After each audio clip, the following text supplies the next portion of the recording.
श्रीमद् भागवत महापुराण कथा सप्ताह ज्ञान यज्ञ। आज कथा सप्ताह का द्वितीय दिवस, द्वितीय चरण। सायंकाल कथा प्रसंग के बीच में आपको हमने कपिल देवहूति प्रसंग वर्णन किया।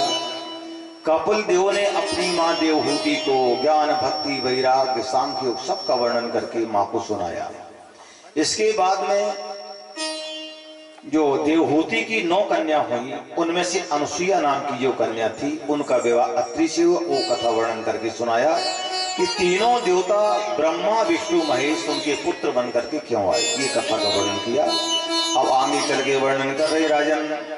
ले यथा कृतास्ते संकल्पो भाव्यम ते नैव नान्यथा। आगे चल के भगवान अब कृपा करके मुझे ये बताइए कि दक्ष की और जो कन्या उनकी कथा वर्णन करके सुनाइए। फिर आपूति देवहूति चौ प्रसूति ऋति विस्तृता। देखिए मनु महाराज के 2 पुत्र हुए, प्रियव्रत और उत्तानपाद। बेटी 3 हुई, आपूति, देवहूति और प्रसूति। देवहूति तो करदम को ब्याही गई, जिनकी कथा हम शाम के वर्णन कर चुके हैं। उनके प्रसूति नाम करके जो कन्या हुई वो जो है तो उनके दक्ष को ब्याह गई। 16 कन्या हुई, दक्ष के संग विवाह हुआ, 16 कन्या हुई। तो 16 कन्या में से 13 कन्या धर्म को ब्याही गई।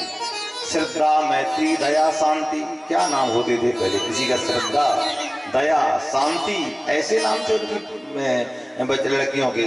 13 कन्याओं का विवाह किया धर्म के संग में। एक कन्या का विवाह किया अग्नि के साथ में। कौन सी कन्या? स्वाहा नाम करके। दक्ष की जो स्वाहा जो कन्या थी वो अग्नि को ब्याही गई। तो अग्नि की पत्नी कौन है? स्वाहा। हम जब हवन करते हैं ना, इंद्राय स्वाहा, वरुणाय स्वाहा, इसीलिए स्वाहा बोला जाता है क्योंकि अग्नि की पत्नी स्वाहा है। ये परोसने का काम करती है। जब हम नाम लेते इंद्राय तो इंद्र स्वाहा, तो इंद्र को आहुति पहुंचाओ। बोले वरुणाय स्वाहा, तुम वरुण को आहुति पहुंचाओ। तो जो स्वाहा हम क्यों बोलते हैं? क्योंकि अग्नि की जो पत्नी स्वाहा है वो स्वाहा वहां भेजती है उन देवताओं के पास में। इंद्राय स्वाहा, वरुणाय स्वाहा। तो इस प्रकार से अग्नि की जो पत्नी है उनको स्वाहा नाम की अग्नि को दी गई है। पितरों को स्वधा दिया गया। एक स्वधा नाम की कन्या थी, पितरों को दी गई। इसलिए पितरों का श्राद्ध होता है तो स्वाहा नहीं बोला जाता, वहां स्वधा बोला जाता है। तो स्वधा नाम की जो उनकी पत्नी है वो पितरों को पहुंचाती है हवन, जो अपने श्राद्ध करते, श्राद्ध की सामग्री स्वधा। और जो सती नाम करके कन्या थी वो भगवान शंकर के संग विवाह हुआ। देखिए सती का वही दूसरा अवतार पार्वती के रूप में हुआ था। तो सती का विवाह हुआ भगवान शंकर के साथ में। तो बोले राजा परीक्षित, सभी कन्याओं की तो संतान हुई, पर सती नाम करके जो कन्या थी दक्ष की, उसके गर्भ से कोई संतान नहीं हुई। क्यों नहीं हुई? भगवान ने उनके पिता दक्ष के कारण और उन्होंने अपनी देह त्याग कर दिया। बोले भगवान ये बताइए इनके देह त्याग कैसे किया? बोले भवेशीलवतां श्रेष्ठे दक्षो दुहितृवत्सलः। माने कन्या कितनी प्रिय होती है अपने पिता के लिए, लेकिन एक कन्या ने पिता के कारण और देह त्याग कर दिया। और शंकर से द्वेष क्यों किया? वो ये कृपा करके आप हमें कथा वर्णन करके सुनाइए। तो बता रहे हैं, बोले पुरा विश्व सजाम सत्रे समेता परमर्षयः। ये ब्रह्मा जी की पुत्र थे दक्ष। इन्होंने एक बार दक्ष को प्रजापतियों का स्वामी राजा बना दिया, घोषित कर दिया ब्रह्मा जी ने। तो जैसे जब घोषित किया तो दक्ष को बड़ा अभिमान हो गया। देखिए आपको ऊंची विद्या मिल जाए, ऊंचा कुल मिल जाए, बहुत सारा धन मिल जाए और बड़ी प्रतिष्ठा मिल जाए, और अगर अहंकार पैदा ना हो तो समझो भगवान की डबल कृपा है। लेकिन ऐसा कोई दुनिया में जन्म लेकर के नहीं आया है कि इसको ऊंचा पद, बहुत सारा धन मिल जाए, अभिमान पैदा ना हो। इस दक्ष के लिए क्या हुआ? जब प्रजापतियों का राजा बनाया तो उसको अभिमान हो गया। और इसने प्रयागराज में एक बहुत बड़े यज्ञ का आयोजन हुआ। माने वहां दक्ष का सम्मान होना था क्योंकि प्रजापतियों का राजा था। सब बड़े बड़े देवता, ऋषि, यक्ष, किन्नर, गंधर्व सभी आए। यहाँ तक कि ब्रह्मा, विष्णु, महेश भी वहां पर पहुंचे क्योंकि उसका स्वागत समारोह होने वाला था दक्ष का, क्योंकि राजा बन गए थे। तो जैसे सभा में पहुंचे दक्ष तो सभी देवता जितने लोग थे सब ने खड़े होकर के दक्ष का सम्मान किया, सब खड़े होकर सम्मान किया। लेकिन 3 देवता खड़े नहीं हुए। कौन कौन से? ब्रह्मा ने सोचा मैं खड़े होकर क्यों सम्मान करूं, क्योंकि ये तो मेरा पुत्र लगता है।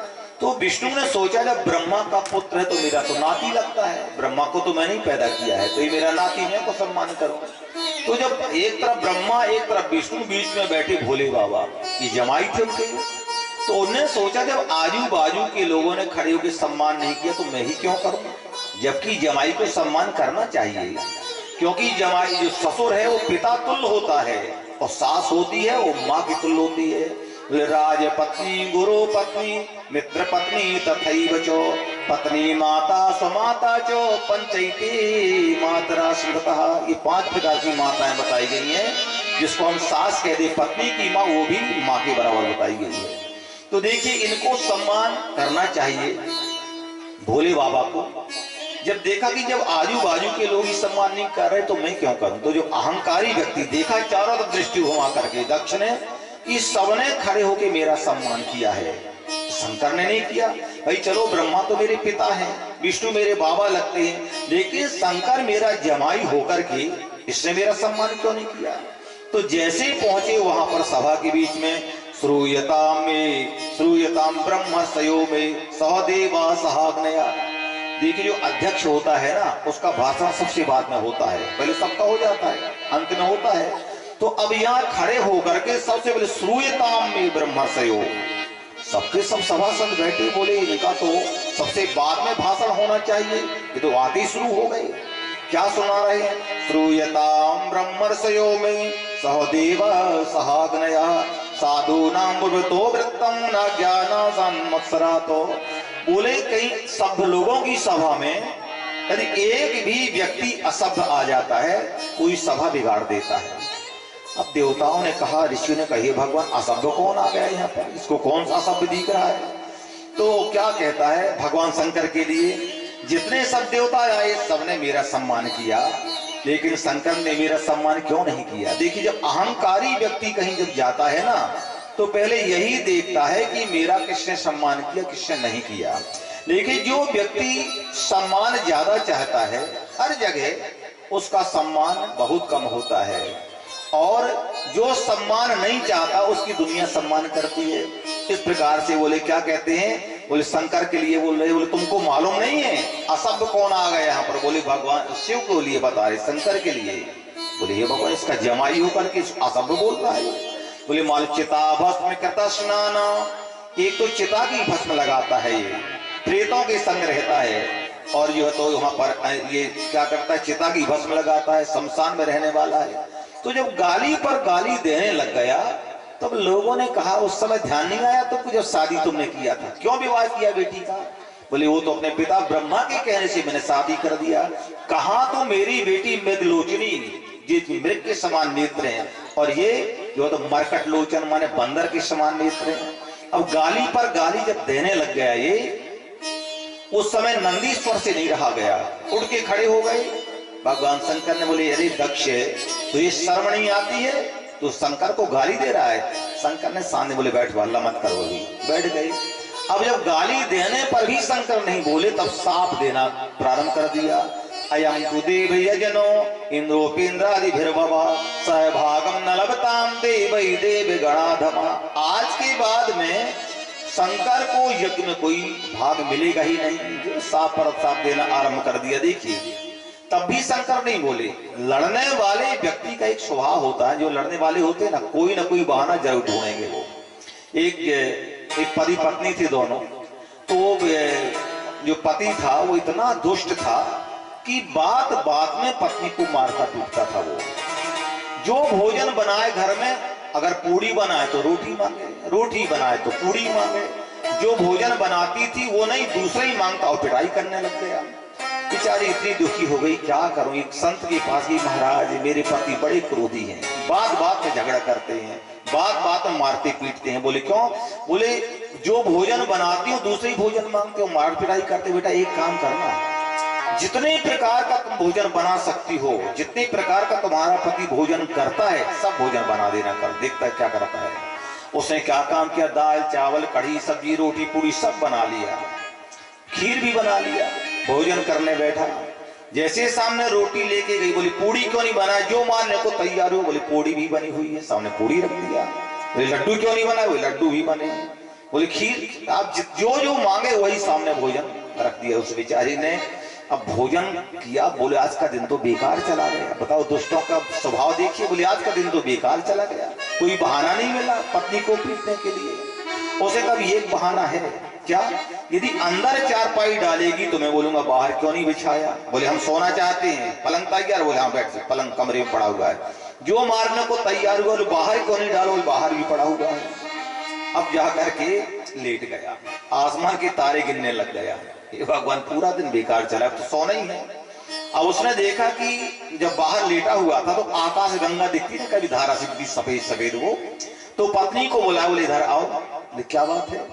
बोले ये बताओ, जो सफेद सफेद दिख रहा है क्या, कौन सी लाइन सी दिख रही है।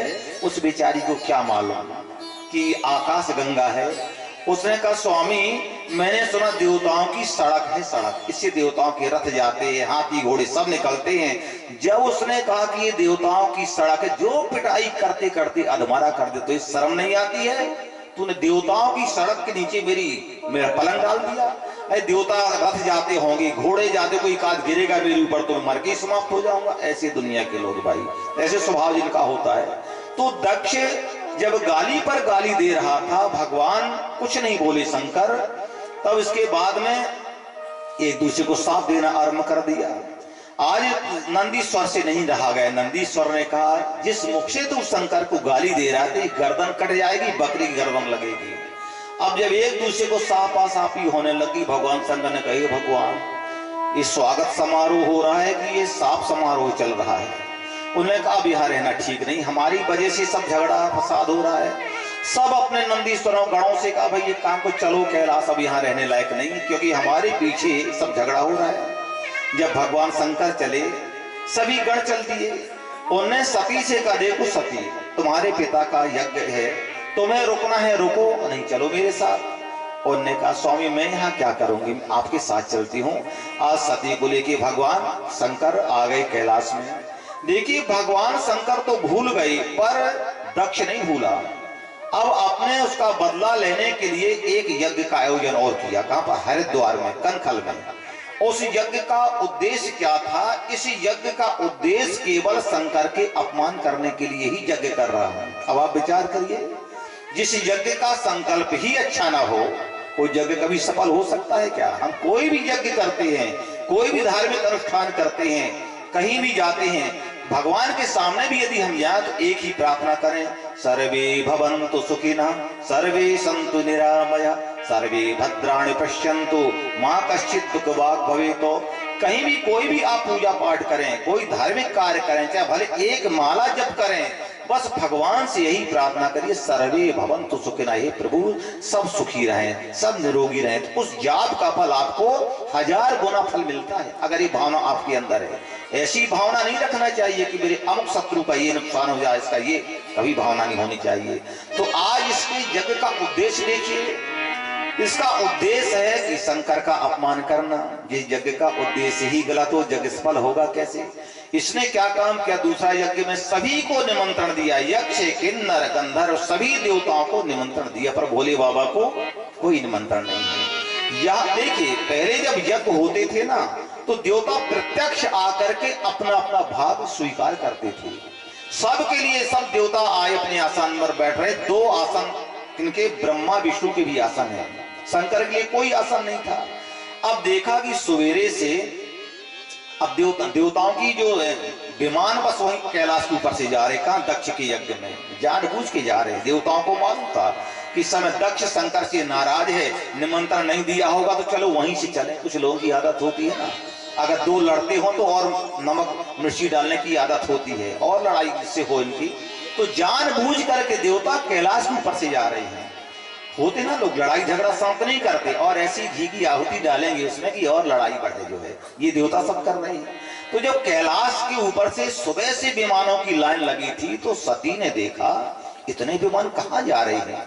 तो एक देवांगनाओं से पूछा, देवियों कहाँ जा रहे? बोले सती तुझे मालूम नहीं है? अरे तेरे पिता के यहाँ इतना बड़ा यज्ञ महोत्सव हो रहा है, उसी यज्ञ में तो हम जा रहे हैं, तुम्हें निमंत्रण नहीं आया क्या? अब सती ने कहा जो बोलूंगी नहीं आया तो भी गड़बड़ है। बोले निमंत्रण आया, चलो मैं भी आ रही हूँ पीछे।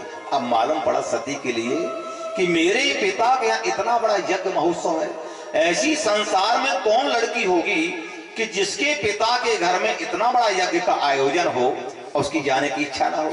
उन्हें क्या काम, गई भोले बाबा के पास बड़ी सेवा करने लगी, पैर दबा रही थी। बोले सती आज ज्यादा ही सेवा हो रही है। बोले देखो स्वामी, पतिव्रताओं का धर्म ही ऐसा है।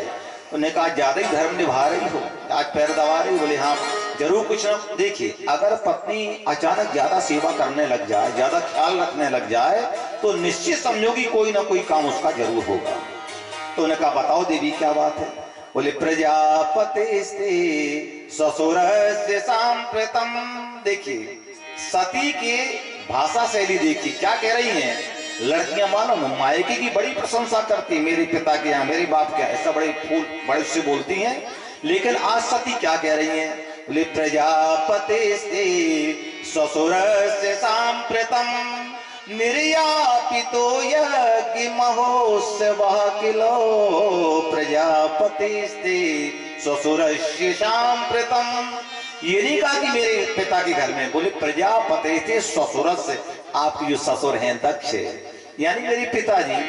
आपको मालूम है स्वामी बहुत बड़े यज्ञ का आयोजन हो रहा है, वहां देख रहा है कितने विमान निकल रहे, देख लो। बोले सुबह से देख रहा हूं मैं तो विमानों के लिए। तो मालूम है कहाँ जा रही है? मेरे पिता के यज्ञ में जा रही है, बहुत बड़े यज्ञ का आयोजन मेरे पिता ने किया। स्वामी तो एक काम कर, आप भी चलो और मैं भी चलती हूँ। बोले ऐसे अवसरों में ही तो सबसे मुलाकात हो पाती है। बड़े बड़े जब कोई आयोजन होते हैं तब सब रिश्तेदार बहन बेटी इकट्ठी होती, सबसे मुलाकात हो जाती है।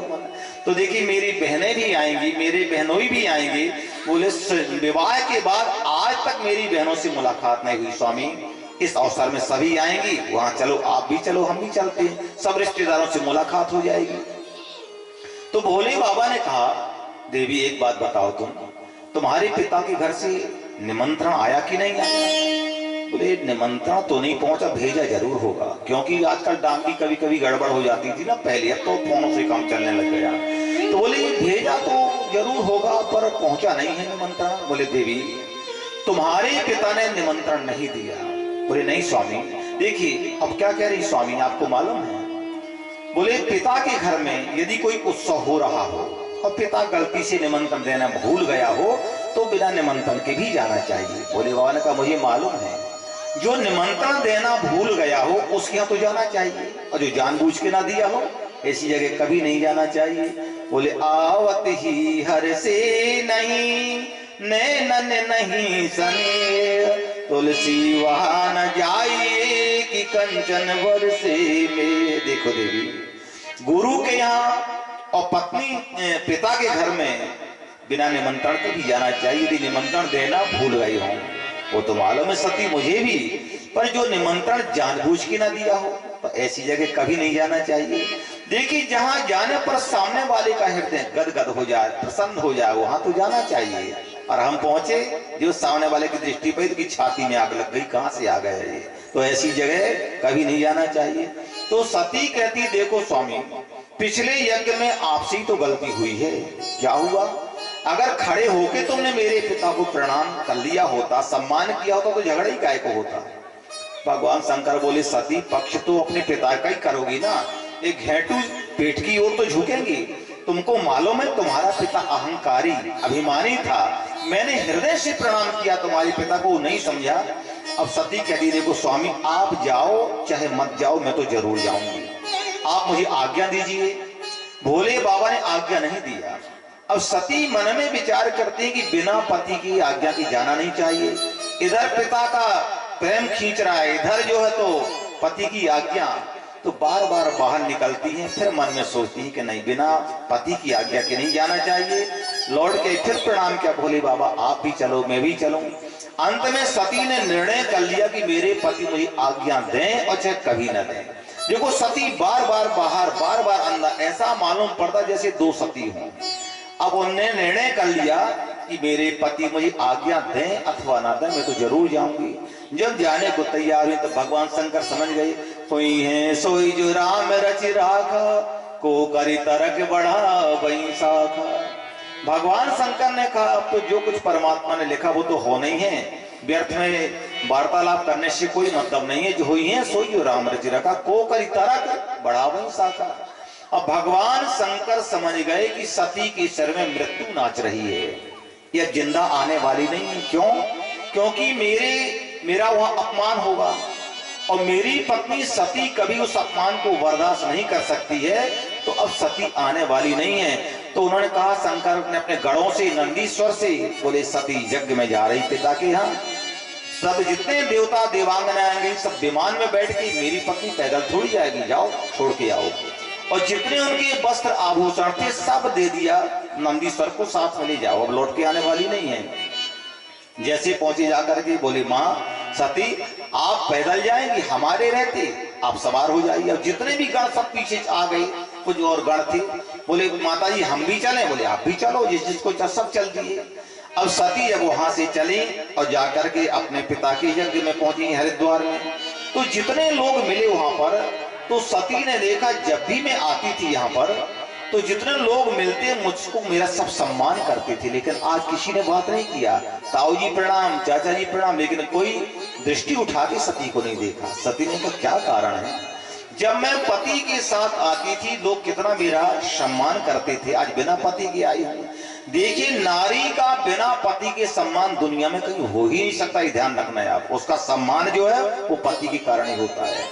आज सती ने देखा पिता सामने से निकल गए, सती को ने दृष्टि करके नहीं देखा उठा करके। देखिए जितने दक्ष के सेवक थे सबको मालूम था कि इनके पिता सती से नाराज हैं, और यदि हमने कहीं सती से वार्तालाप किया तो हमसे भी नाराज हो जाएंगे। लेकिन जब किसी ने कोई वार्तालाप नहीं किया तब सती सीधे कहाँ गई जाकर के, और आगे चल के उनकी बहन मिल गई। जो बहनों ने देखा बोले, सादर एक मिली पुनि माता, भगनी मिली बहुर शकुचाता।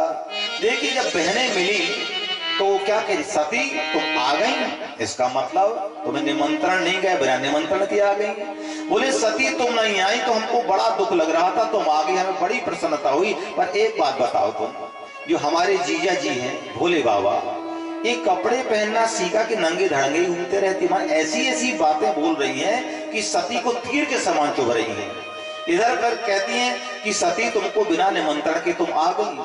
आखिर सती ने किसी का ध्यान नहीं दिया, सीधे माँ के पास गई। देखिए सती के न पहुंचने का यदि कष्ट था तो केवल उनकी माँ को था। एक माँ का ऐसा हृदय होता है कि बेटी चाहे रोज घर में आवे, महीने भर में आवे, साल भर में आवे, माँ को दौड़ करके छाती से लगाती है। जो देखा सती को बोले, वे सती दौड़ करके गले से लगाए, बेटी बड़ी कृपा किया तूने, मेरे दामाद नहीं आए, बोले वो तो नहीं आई पर मैं आई हूँ यज्ञ में, बड़ी प्रसन्नता हुई। इसके बाद सती ने माँ से मिलकर के यज्ञशाला चले, जहाँ यज्ञ हवन हो रहा था। देखा कि हजारों ब्राह्मण साधु संत वेद मंत्रों का उच्चारण कर रहे हैं।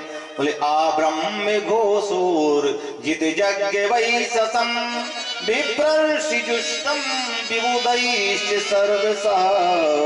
आ ब्रह्म घोषोर जित यज्ञ वै ससम।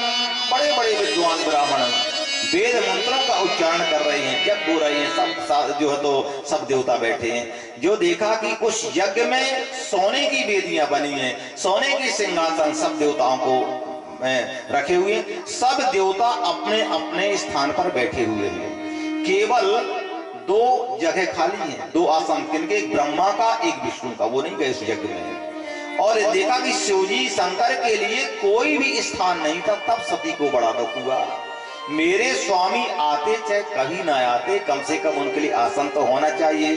अरुद्र भागम तव वीक्ष्य चाध्वरम, पित्राच देवी कृतहेलेनम विभो।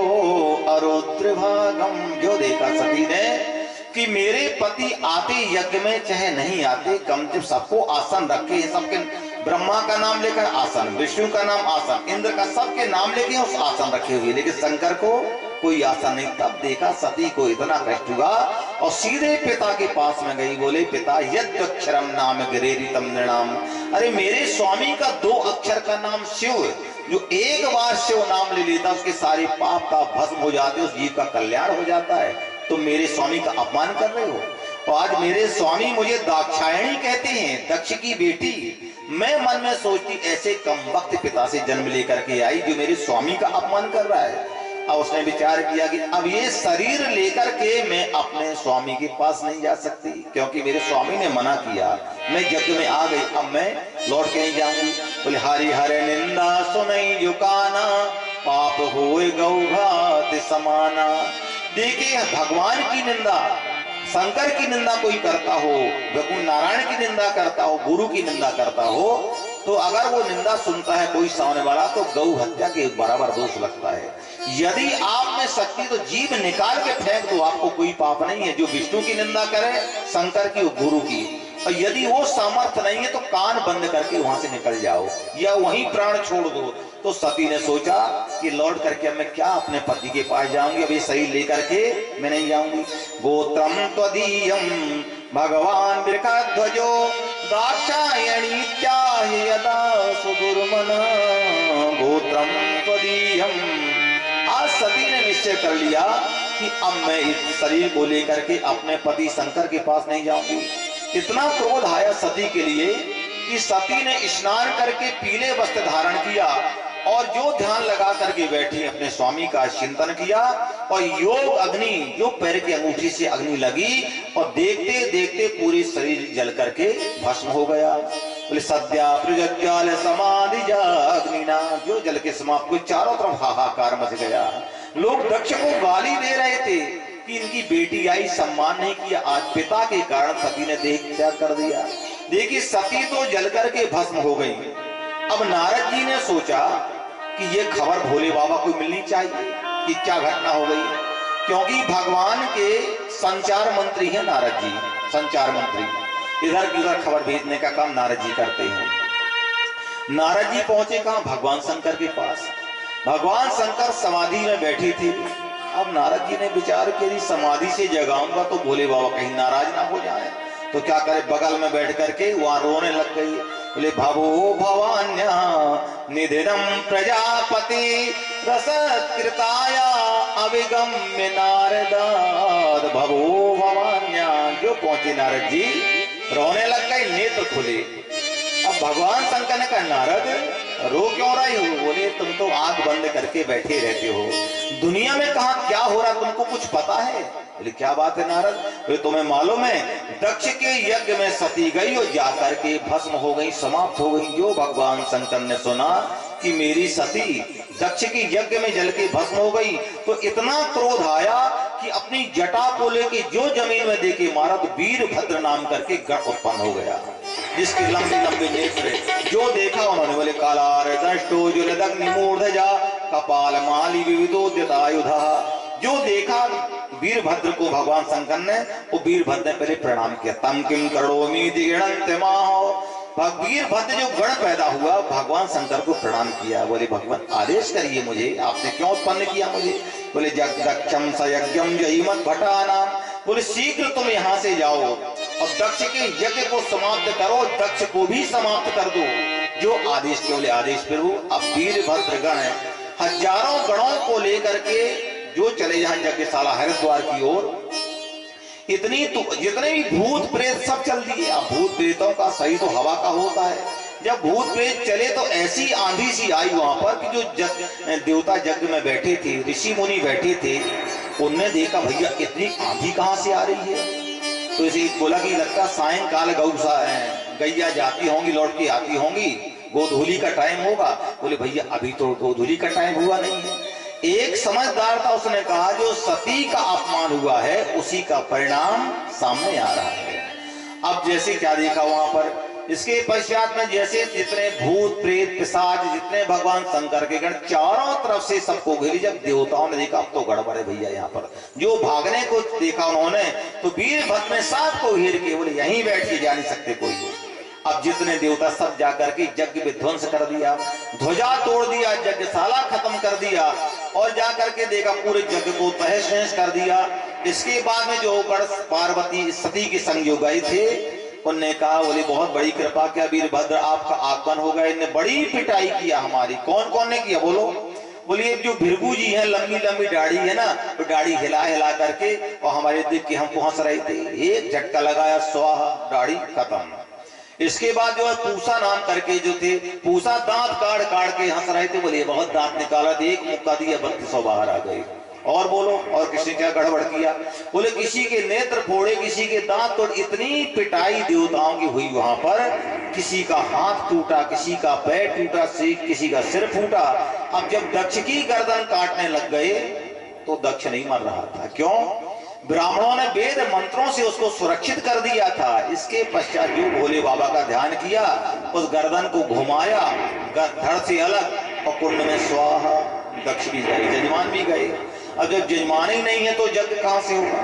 अब जितने कुटे पिटे देवता आए, किसी का हाथ, किसी का पैर टूटा, सब पहुंचे जाकर के कहा ब्रह्मा जी के पास में। ब्रह्मा जी ने करे देवताओं, किसी के हाथ, किसी के पैर दशा क्यों हो गई? उनने कहा बोले हम दक्ष के यज्ञ में गए थे, ब्रह्मा जी बड़ी पिटाई हुई दक्ष के यज्ञ में। बोले भैया ये बताओ, जिस यज्ञ में हम नहीं गए, जिस यज्ञ में विष्णु नहीं गए, जिस यज्ञ में शंकर नहीं गए, तुम लड्डू खाने आगे आगे क्यों पहुंच गए? क्या करें, भगवान जो बुलाता है तो जाना ही पड़ता है। अब कृपा करो, यज्ञ पूर्ण करवाइए। देखिए जो यज्ञ बीच में खंडित हो जाता है, देवताओं को बड़ा कष्ट होता है। तो भगवान शंकर ने जैसे देखा देवताओं के सबके अंग सबके देवताओं के जो गुरु हैं, वैद्य हैं, सबके अंग ठीक करवा करके अब उन्होंने कहा एक काम करो, पहले शंकर जी को प्रसन्न करो। जब शंकर प्रसन्न होंगे तब तो यज्ञ होगा। सभी के देवताओं को लेकर के ब्रह्मा जी पहुंचे कहां पर? अथ देवे गणा सर्वे रुद्राणी कई पराजिता। सबको लेकर के भगवान शंकर के पास कैलाश में पहुंचे। जब कैलाश में देखा तो बड़े बड़े सिद्ध महर्षि सब भजन कर रहे थे। कोई जन्म से सिद्ध है, कोई औषधि से, कोई तपस्या से, कोई मंत्र से, कोई योग से, बड़े बड़े सिद्ध महापुरुष कैलाश में भजन कर रहे हैं। भगवान शंकर के पास गए जाकर के अब ब्रह्मा जी सब देवता की स्तुति कर रहे हैं, भोले बाबा को समझा रहे हैं। समझाते हैं भोले बाबा कृपा करो, इस यज्ञ को पूर्ण करिए आप। और प्रार्थना सब देवता मिलकर कर रहे हैं। शिव भोले भंडारी शरण हम आए तुम्हारी। शिव भोले भंडारी शरण हम आए तुम्हारी। शिव भोले भंडारी शरण हम आए तुम्हारी।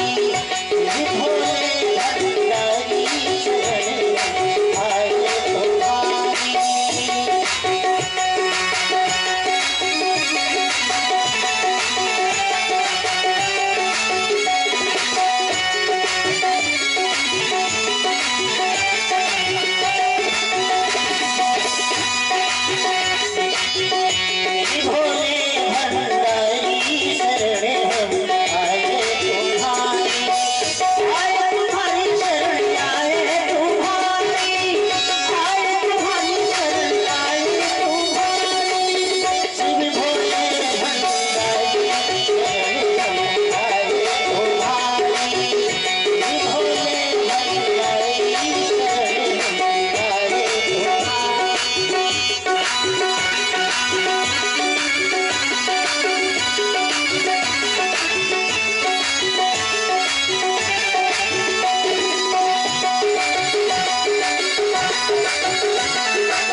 जिसको पीकर सड़ना शिव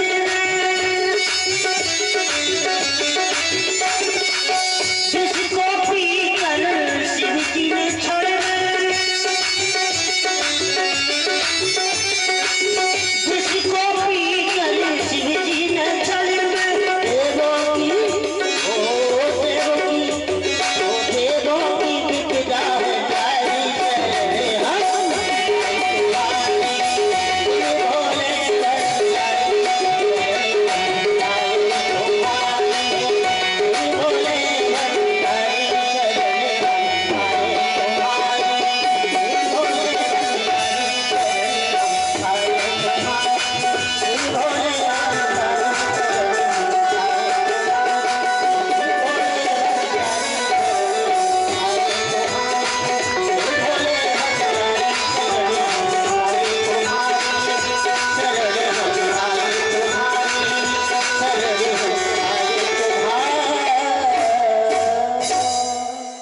शंकर भगवान की जय। आज सभी ब्रह्मादिक देवता पहुंचे भगवान शंकर के पास में, स्तुति प्रार्थना किया। वे नागम प्रजेश बालानाम वर्णये नानुचिंतये। भगवान शंकर कहते ब्रह्मा मेरा देवताओं से कोई राग देश नहीं। भोले बाबा स्तुति प्रार्थना किया, बोले हम आपकी शरण में आए हैं, यज्ञ को पूर्ण करिए। जो यज्ञ बीच में खंडित होता है देवताओं को बड़ा कष्ट होता है। तो उन्होंने देखी नाम ही इनका आशुतोष है। आशुतोष भोले बाबा को कहते। आशु माने जल्दी, तोष माने प्रसन्न होना, जो बहुत जल्दी प्रसन्न हो जाते हैं। इनका नाम ही भोले भाले, लोग बोलते भोले और भाले। इसका मतलब जानते हैं आप? भक्तों के लिए भोले हैं और दुष्टों के लिए भाले की समान। ध्यान रखना, भोले ही मत समझना उनके लिए। भक्तों को भोले, दुष्टों को भाले। तो बता रहे भगवान शंकर प्रसन्न हो गए। आज ब्रह्मा जी भगवान शंकर को लेकर के उस यज्ञ में आए। अब यज्ञ में आए, यज्ञ होगा कैसे जब जजमान मर गया है, जिंदा ही नहीं है, गर्दन भी नहीं है, अब क्या करें? उसने कहा भाई जब जजमान जिंदा होगा तब तो यज्ञ होगा। कैसे जिंदा हो? सिर तो अग्नि में हवन हो चुका है। एक बकरे की गर्दन काट करके लाए और जैसे धड़ में जोड़ा, जीवित हो गई। क्या पहले जो तो सर्जरी होती थी, जैसे धड़ से जोड़ा, मंत्र पढ़ा, जीवित हो गई। और जब जीवित हुए तो दक्ष ने देखा, अब वो बेटी की याद आई उनको, आंखों से अश्रु निकल रहे हैं, बड़े दुखी हुए। इसके बाद जब बैठ के यज्ञ प्रारंभ हुआ, यज्ञ जैसे प्रारंभ हुआ, भगवान विष्णु प्रकट हुए वहीं पर और सबने भगवान नारायण की स्तुति प्रार्थना किया। आज भगवान समझा रहे देवताओं के लिए, बोले शिवस्य हृदयम विष्णु विष्णु हृदयम शिव। आज भगवान विष्णु कहते हैं, बोले शिवद्रोही ममता से कहावा, सो नर सपने मोहि न भावा। देखिए जो मेरा भक्त है शिव का द्रोही हो जाएगा, मेरा भक्त कभी हो ही नहीं सकता है। भगवान कहते देवताओं से कि मुझ में और शंकर में कोई भेद नहीं है। शिवस्य हृदयम विष्णु विष्णु से हृदयम शिवा। देखिए भगवान शंकर किसका ध्यान करते हैं? भगवान विष्णु का। और विष्णु किसका करते हैं? भगवान शंकर का। इसलिए भगवान शंकर त्रिपुंड लगाते हैं। त्रिपुंड माने धनुष। भगवान का धनुष ऐसा होता है ना, तो भगवान का आयुध अपने माथे पर रखते हैं। और भगवान नारायण तिलक लगाते हैं, माने त्रिशूल उनका आयुध है। भगवान जो तो नारायण धारण करते हैं। तो देखिए एक दूसरे की पूजा उपासना करते हैं दोनों, भगवान शंकर और भगवान विष्णु। एक बार श्रावण के महीने में भगवान नारायण ने एक संकल्प लिया, नियम क्या लिया कि एक महीने तक भगवान शंकर की 1000 कमल पुष्पों से पूजा करने का। तो उनकी जब पूजा चल रही थी, जिस दिन श्रावण का अंतिम दिन था अनुष्ठान का, और दैनिक का नियम था भगवान विष्णु का कि 1000 कमल दैनिक भगवान शंकर को चढ़ाते थे वो। आज भगवान ने सोचा यार मेरी भक्ति तो कर रहे हैं, आज परीक्षा करनी चाहिए कैसे भगत है मेरे। तो आखिरी दिन जब पूजा कर रहे थे तो भगवान शंकर ने एक कमल का पुष्प छिपा लिया, कम कर दिया। विष्णु भगवान पुष्प चढ़ाते चढ़ाते जैसे देखा एक पुष्प कम हो गया। आज मेरी पूजा का अंतिम दिन है, यदि 1000 पुष्प नहीं चढ़ाऊंगा तो मेरी पूजा खंडित हो जाएगी, और यदि उठ के जाता हूं दूसरा पुष्प लाने के लिए तो आसन खंडित हो जाएगा। देखिए पूजा करने का एक नियम होता है।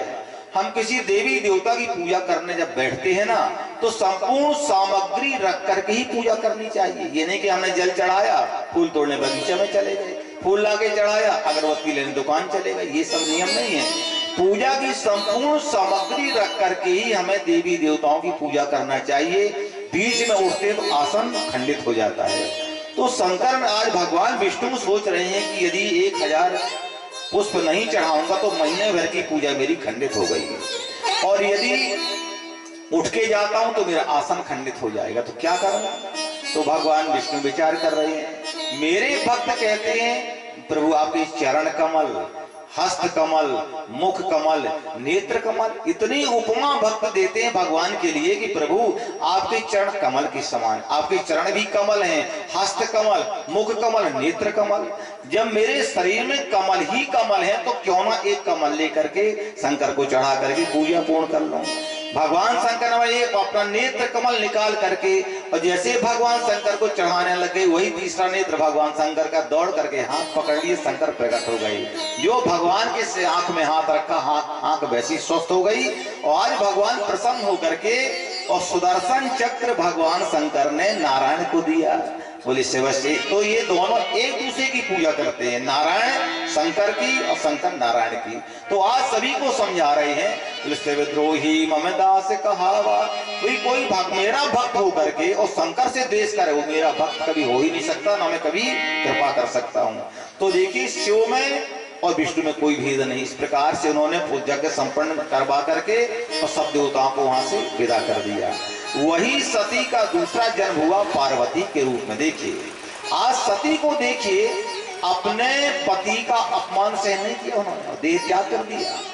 आज भी कुछ ऐसी बहु बेटियां होती हैं जो अपने पति का, सास ससुर का कभी अपमान तिरस्कार सहन नहीं कर सकती हैं। और आजकल तो क्या देखा गया है, जैसे ससुराल से मायके आएंगे तो उनकी शिकायत की पूरी लिस्ट तैयार रहती है। एक बात बताऊं अपनी बेटियों को, बहुओं को, सुन लो आप एक बात। जो बहू ससुराल से आकर के मायके में ससुराल की निंदा करती है और ससुराल जाकर के मायके की प्रशंसा करती है, वो जीवन में कभी सुखी रह नहीं सकती। ध्यान रखना इस बात का। हमारा जैसा भी ससुराल हो, जैसा भी हमारा घर हो, उसी में खुश रहना चाहिए। ये नहीं कि हम मायके आए तो सास ससुर की निंदा, पति की बुराई कभी नहीं करना चाहिए। और मायके जाकर के ससुराल की बहुत, वहां की मायके की ज्यादा प्रशंसा भी नहीं करना चाहिए। बेटियों को ध्यान रखना चाहिए, मायके जाकर के ससुराल की बुराई नहीं, ससुराल जाकर के मायके की ज्यादा प्रशंसा नहीं करना चाहिए। आज भी ऐसी बहुत सी बहु बेटियां हैं जो अपने सास ससुर पति का कभी अपमान तिरस्कार सहन नहीं कर सकती हैं। हमारे गुरुजी एक कथा बताया करते थे। एक बार हमारे गुरुजी, बहुत पहले की बात है, मेरे गुरुजी का साल शताब्दी समारोह हुआ है। 93 साल के होकर के उनका गोलोक धाम हुआ। इस साल 100 साल का उनका उत्सव मनाया गया था। तो बताते थे कथा में कि एक बार हमारे गुरुदेव बनारस में कथा करने गए। बहुत बड़े परिवार में, बहुत पैसे वाली पार्टी थी, कथा करने गए। तो जिस दिन कथा समाप्त हो रही थी तो जजमान की लड़की आई। बोले गुरुदेव, हम रेशम के बहुत बड़े व्यापारी थे, गोदाम में आग लग गई, पूरा व्यापार नष्ट हो गया, हम एकदम गरीब हो गए। पर गुरुदेव हमने सुना कि भागवत कराने से सभी कामनाएं पूर्ण होती, बिजनेस व्यापार चलने लगते। तो महाराज मेरे यहाँ भी आप कथा कर दो। आप जितना मेरी माँ ने खर्च किया है इतना पैसा मेरे पास तो नहीं, मैं गरीब हूँ, आप कृपा करके मेरे यहाँ कथा कर दीजिए। तो हमारे गुरुदेव ने उस गरीब लड़की के यहाँ, जिस समय बड़े बड़े अरबपतियों की कथा होती, सच्ची घटना बता रहा हूँ मैं आपको, 1 वर्ष के बाद उसकी बेटी के यहाँ कथा करने गई। बेचारी अपनी कथा कर रही थी, गुरुदेव कथा कर रहे थे। अब माँ को इतना अभिमान था कि मेरी बेटी तो गरीब है, मैं पैसे वाली हूँ। निमंत्रण दिया और निमंत्रण में नहीं गई। जिस दिन कथा समाप्त हो रही थी तब का बोली, माँ पंडित जी आपकी याद करते हैं, कथा आज अंतिम दिन है, आज कथा सुनने आ जाओ। तो जैसे जब उनकी माँ गई तो इतना अभिमान पैसे का कि संग में 4 नौकर, 2 गाड़ियां और फल फूल का इतना बड़ा टोकना फल का लेके गई। जो पहुंची, यहाँ कथा हो रही थी, जो प्रवेश किया कथा स्थल में, सब खड़े हो गए। माता जी आई, माता जी, पैसे वाले थे भाई। गुरु जी ने कही माता जी आई कि आफत आ गई। सब लोग बैठे कथा सुन रहे थे, सब इतना भंग कर दिया कथा में। अब इतना अभिमान से वो आई तो उसने क्या काम किया, फल की डलिया चढ़ाई व्यास गद्दी में और रुपए का अच्छा मोटा लिफाफा लेके भागवत जी में चढ़ाया और बोले, बेटी अरे तू क्या कथा कर सकती है, तेरे पति की क्या औकात है, देखो मैंने कैसी कथा किया था। जो उसने सुना कि आज मेरे गरीब पति की मेरी माँ अपमान कर रही है, उसने लिफाफा लेकर के उसके पास फेंका, फल की डलिया लेकर के फेंक दिया, बोले इसी वक्त निकल जाओ मेरे घर से। और मार मार के धक्का माँ को घर से बाहर निकाल दिया, बोले जीवन में कभी ना मैं तेरे दरवाजे आऊंगी ना तुम मेरे दरवाजे आ जाना। आजकल ऐसी भी बहु बेटियां हैं भाई, कभी भी अपने पति का तिरस्कार अपमान कभी नहीं करना चाहिए। तो बता रहे ना, कभी सुनना चाहिए, हमारा जैसा भी पति हो, जैसी हमारी ससुराल हो, उसमें खुश रहना चाहिए। और नारी तो हो सकती है भाई कि आप चाहे कैसा भी पति हो, कैसा भी ससुराल हो, आपको अपने अनुकूल बना सकती है। ये माताओं में शक्ति होती है भाई। तो बता रहे हैं कि सती को देखिए, अभी कथाओं से हमें मिलता क्या शिक्षा मिलती है? तो शिक्षा मिलती है हमको किस प्रकार हमको ससुराल में रहना चाहिए, माँ के आगे क्या व्यवहार करना चाहिए। इस प्रकार से ये जो है तो कथा सुनाई। और वही सती पार्वती के रूप में फिर हिमालय के यहाँ गई और तपस्या करके पुनः भोले बाबा को प्राप्त किया उन्होंने। ये कथा वर्णन करके सुना। अब आपके सामने भगवान के भक्त श्री ध्रुव जी की कथा आरंभ कर रहे हैं। तो ध्रुव जी की कथा आरंभ करने, भगवान के भक्त ही हैं तो कम से कम एक छोटा सा भजन हो जाए, फिर आगे हम कथा आरंभ करें।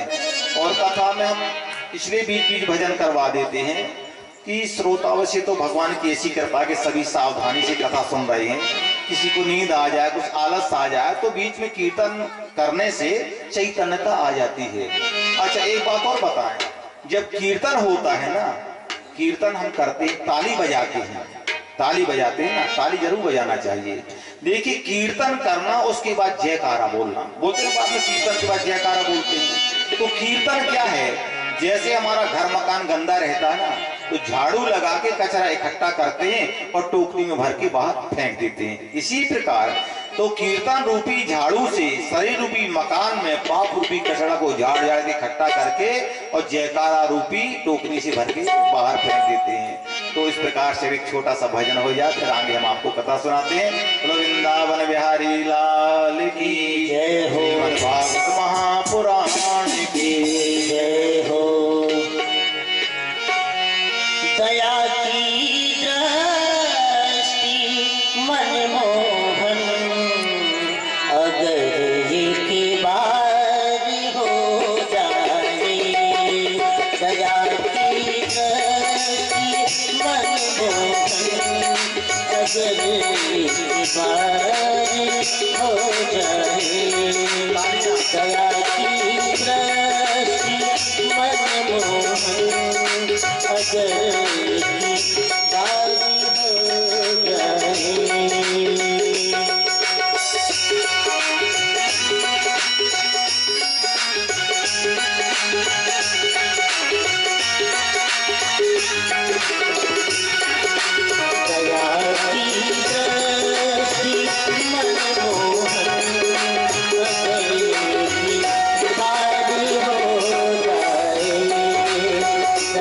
की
की बार हो जाए, अंधेरे की बार हो जाए, अंधेरे की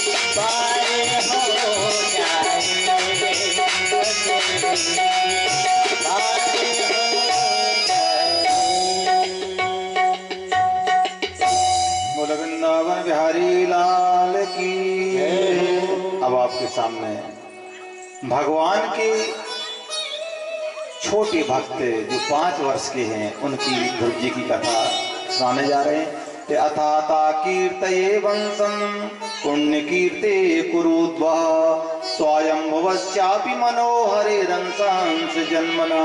बताए राजन, मनु महाराज के जो 2 पुत्र हुए, एक का नाम प्रियव्रत, एक का नाम उत्तानपाद।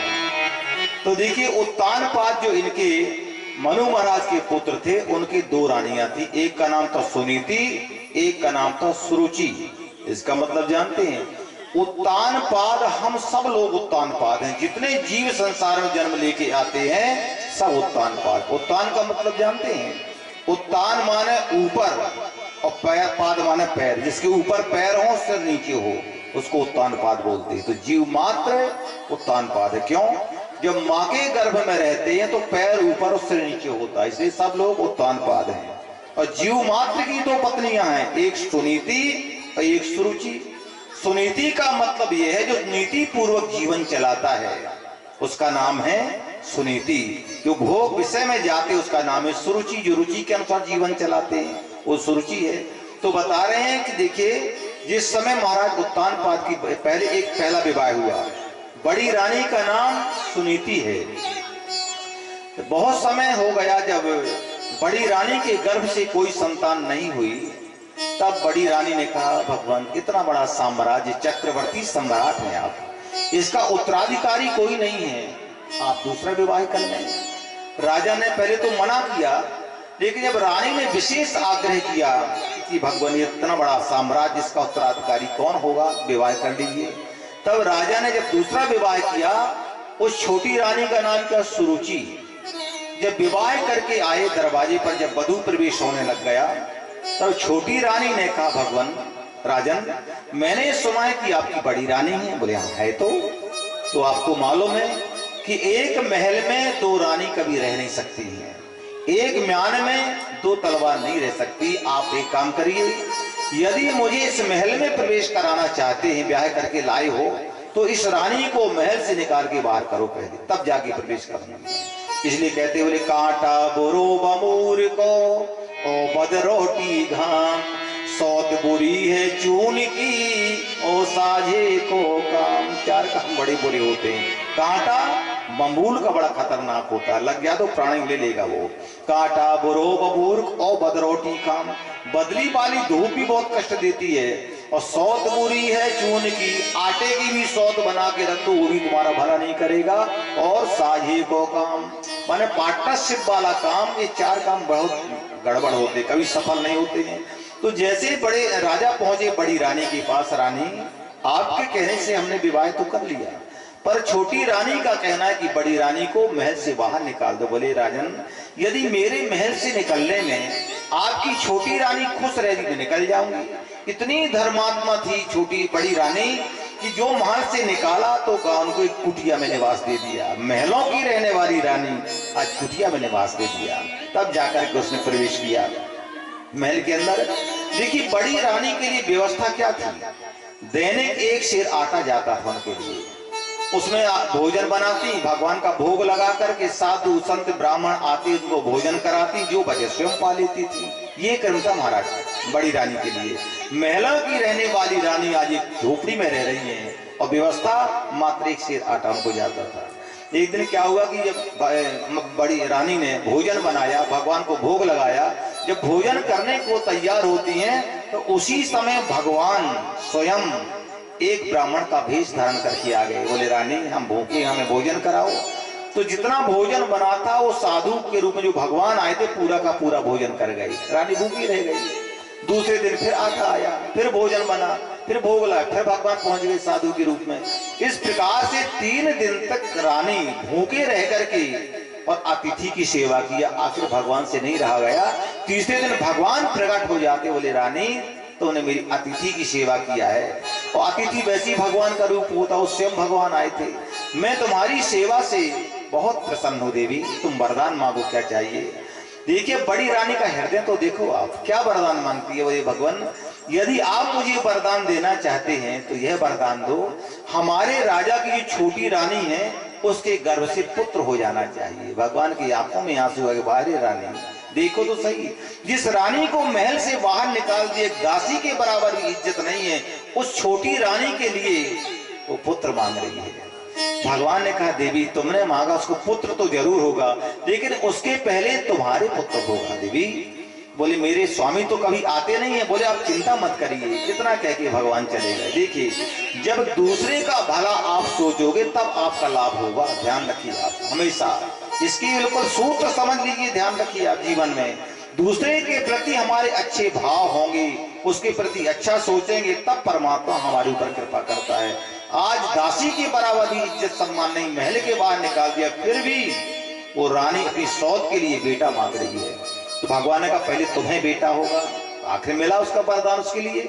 इतना कह के भगवान चले गए। अब देखिए भगवत कृपा होती है। एक दिन राजा शिकार करने गए, जब शाम के लौट रहे थे तो भगवान ने जो प्रेरणा किया, देखिए जो राजा कभी दृष्टि उठा के नहीं देखते थे, आज राजा के मन में आया कि चलो देखो तो सही रानी किस हाल में रह रही है। जैसे राजा पहुंचे रानी बड़ी गदगद हो गई, आज बड़ी कृपा हुई, मेरे स्वामी आज मुझसे मिलने आए हैं।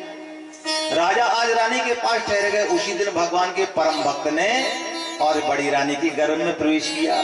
10वें महीने में सुंदर बालक हुआ जिसका नाम था ध्रुव। जब ध्रुव 2 वर्ष के हो गए तब छोटी रानी के गर्भ से पुत्र हुआ जिसका नाम था उत्तम।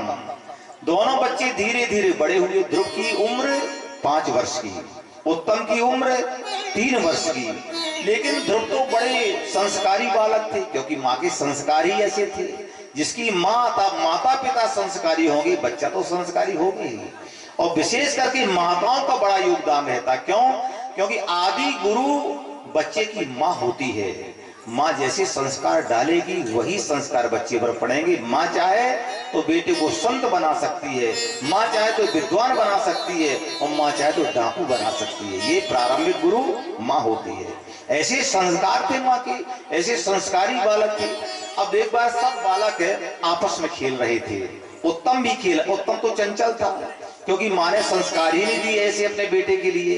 एक बार उत्तम खेल रहे थे, ध्रुव जी खेल रहे थे, और भी अन्य बालक खेल रहे थे। तो उत्तम क्या बोला, बोले भैया आओ, आज के बाद ध्रुव को हम अपने साथ नहीं खेलने देंगे। क्यों भैया, क्यों नहीं खेलने दोगे? ये तो बच्चों का सब खेल है। बोले ना, क्योंकि इसके पिता का ही, इसके बाप का ही पता नहीं पिता कौन है इसका। जब ध्रुव ने सोचा मन में कि मेरे पिता कौन है, मेरी माँ ने भी नहीं बताया। जो सुना ध्रुव जी को बड़े उदास हो गए और आई माँ के पास। माँ ने गोद में बैठा, बोले माँ एक बात बताओ, मेरे पिता कौन है? जो ये बात पूछा माँ से ध्रुव जी ने, तो माँ को बड़ा कष्ट हुआ। आज क्यों मेरा पुत्र मुझसे पूछा बेटा, आज तक तुमने कभी नहीं पूछा। बोले माँ हम सब आपस में खेल रहे थे तो छोटी रानी का बेटा जो उत्तम है वो मुझसे क्या बोला कि बिना बाप का बेटा है। इनकी माँ ने कहा बेटा मैं तुमको बताऊंगी तुम्हें बड़ा कष्ट होगा, लेकिन फिर भी बताती हूँ कौन है मेरी पिता। बेटा तुम्हें मालूम है जो राजा यहाँ के उत्तानपाद उत्तम के पिता हैं वही तेरे पिता हैं। तेरे पिता राजा उत्तानपाद हैं जो तेरे छोटे उनके उत्तम के पिता हैं। तो बोले माँ राजा तो वहां तो उत्तम महल में, हम यहाँ क्यों रहते? बोले बेटा तुम्हारी माँ ने मुझे, पिता ने तुमको बाहर मुझे निकाल दिया बाहर, लेकिन तुम स्वतंत्र हो, तुम चिंता मत करो। बोले माँ मैं देखता हूँ कि उत्तम राजा की गोद में खेलता है, बैठते हैं, तो मेरे भी तो पिताजी है, तो मेरा भी तो अधिकार है। बेटा तेरा अधिकार, तुम जा सकते हो। उनकी माँ ने सुंदर श्रृंगार किया बढ़िया अपने पुत्र ध्रुव का। आज ध्रुव जी पहुंचे कहाँ? अपने पिता के पास में। देखिए राजा सिंहासन पर बैठे हैं, छोटी रानी बगल में बैठी है और राजा का बेटा उत्तम गोद में खेल रहा है। ध्रुव जी गए, बोले पिताजी, पिताजी आवाज लगाया। राजा ने सुन तो लिया कि मेरा बेटा ध्रुव है और मुझे आवाज लगा रहा है। बोले पिताजी मुझे भी गोद में बैठाओ। लेकिन राजा ने सुनकर के अनसुनी कर दिया। जो अनसुनी कर दिया, हाई कोर्ट तो बगल में ही है, अगर कहीं मैंने इसको गोद में बैठा लिया तो ये नाराज हो जाएगी। थे तो राजा पर रानी के दास थे, दास कहना चाहिए। अब जब देखा ध्रुव ने कि मुझे मेरे पिता गोद में नहीं बैठा रहे तो गोद में चढ़ने लग गई, तो रानी सिंहासन से उतर करके जो ध्रुव का हाथ खींच करके नीचे कर दिया। तो ये शर्म नहीं आती है, इस गोद में बैठने की इच्छा कर रहे हो तुम? ध्रुव जी ने कहा माता जी ये मेरे पिताजी हैं, अगर उत्तम गोद में बैठ सकता तो मैं क्यों नहीं बैठ सकता, मेरे भी तो पिताजी हैं। तो छोटी रानी कहती है कि ये तुम्हारे पिताजी तो है पर मैं तुम्हारी माता जी नहीं हूं, जितना इनका पिताजी होना जरूरी नहीं उससे कहीं ज्यादा मेरा माताजी होना जरूरी है। जाओ पहले भगवान की तपस्या करो, तो जब भगवान तुमसे कहे वरदान मांगो तो ये वरदान मांगना कि छोटी रानी के गर्भ से मेरा जन्म हो जाए, तब इस गोद पर बैठोगे तुम। देखिए कितना बड़ा अहंकार उस रानी के लिए, माने भगवान की कृपा को चैलेंज दे रही है। अरे भगवान से अब वरदान मांगेंगे तो क्या ये वरदान मांगेंगे कि तेरे गर्भ से जन्म लेकर के आके सीधे मोक्ष को प्राप्त करेंगे? मतलब जन्म लेने का मतलब क्या कि जाओ मर जाओ तुम, जब मरेंगे तब तो तुम्हारे गर्भ से जन्म लेकर के आएंगे। ऐसे शब्द कहा उसने, बोले तुम तो एक नौरानी के पुत्र हो। आज ध्रुव ने जो सुना, आज रोते रोते ध्रुव वहां से चल दिए। आज ध्रुव को इतना क्रोध, मातु सपत्न्या सदुरुक्त विद्धा, जैसे कोई काले नाग को डंडा मार दे, वो क्रोध से लंबी श्वास भर भर के चलता है, उसी प्रकार ध्रुव जी लंबी श्वास लेते हुए रोते रोते माँ के पास आए। माँ ने अपने बेटे को गोद में बिठाया और बैठा के पूछा बेटा तुम रो क्यों रहे हो? तो ध्रुव जी इतने संस्कारी थे, आकर थी तो माँ भले सौतेली माँ हो, अगर उसकी कोई बुराई करूंगा तो ये भी दोष लगेगा। तो अन्य बालकों ने बताया, बोले माता तुम्हें मालूम है तुम्हारे बेटे ध्रुव का बहुत बड़ा अपमान किया छोटी रानी ने, सारी घटना बता दिया। अब उनको दुख तो बहुत हुआ बड़ी रानी को। बोले दीर्घम स्वसंति ब्रजिनश्च पारो मपश्यति बालक माह बाला मां मंगलम तास परे सुमंता भुंते जनो यत् पर दुख दस्ता। तो कितना कष्ट हुआ बड़ी रानी को जब सुना कि सौतेली माँ ने इसको ये शब्द कहे हैं। अपने दुख को तो अंदर दबाया और बेटे को समझा रही, बोले बेटा तुम्हारी सौतेली माँ ने यही तो कहा है कि भगवान का भजन करो जाकर के, कोई गलत बात तो नहीं कही है। तो बेटा एक काम करो, बोले मां मंगलम तात परे सुमंता, बोले मैं भी कहती हूँ बेटा तुम भगवत भजन करने चले जाओ, नारायण का भजन करो पुत्र, और तुम्हें वो गोद मिलेगी नारायण की, वो परम पिता की गोद मिलेगी। आज माँ अपने बेटे को कह रही जाओ भजन करने चले जाओ, और बेटा जब तक भगवान का दर्शन न हो जाए तुम लौट के नहीं आना। जब ध्रुव जी वहां से चलने लगे, बोले बेटा मां मंगलम तात परे सुमंसा, पर एक बात का ध्यान रखना, किसी के प्रति राग द्वेष रख करके यदि जाओगे तो तुम्हें भगवत प्राप्ति कभी नहीं होगी। बेटा मां मंगलम तात परे सुमंसा, तुम यद्यपि तुम्हारी माने ये शब्द कहे तुम्हारे लिए, पर अपने हृदय में किसी प्रकार माँ के प्रति द्वेष भावना रख के नहीं जाना। क्यों? जो दूसरे का बुरा सोचता है, एक कहावत है ना, जो दूसरे को गड्ढा खोता है उसको खाई पहले तैयार रहती है।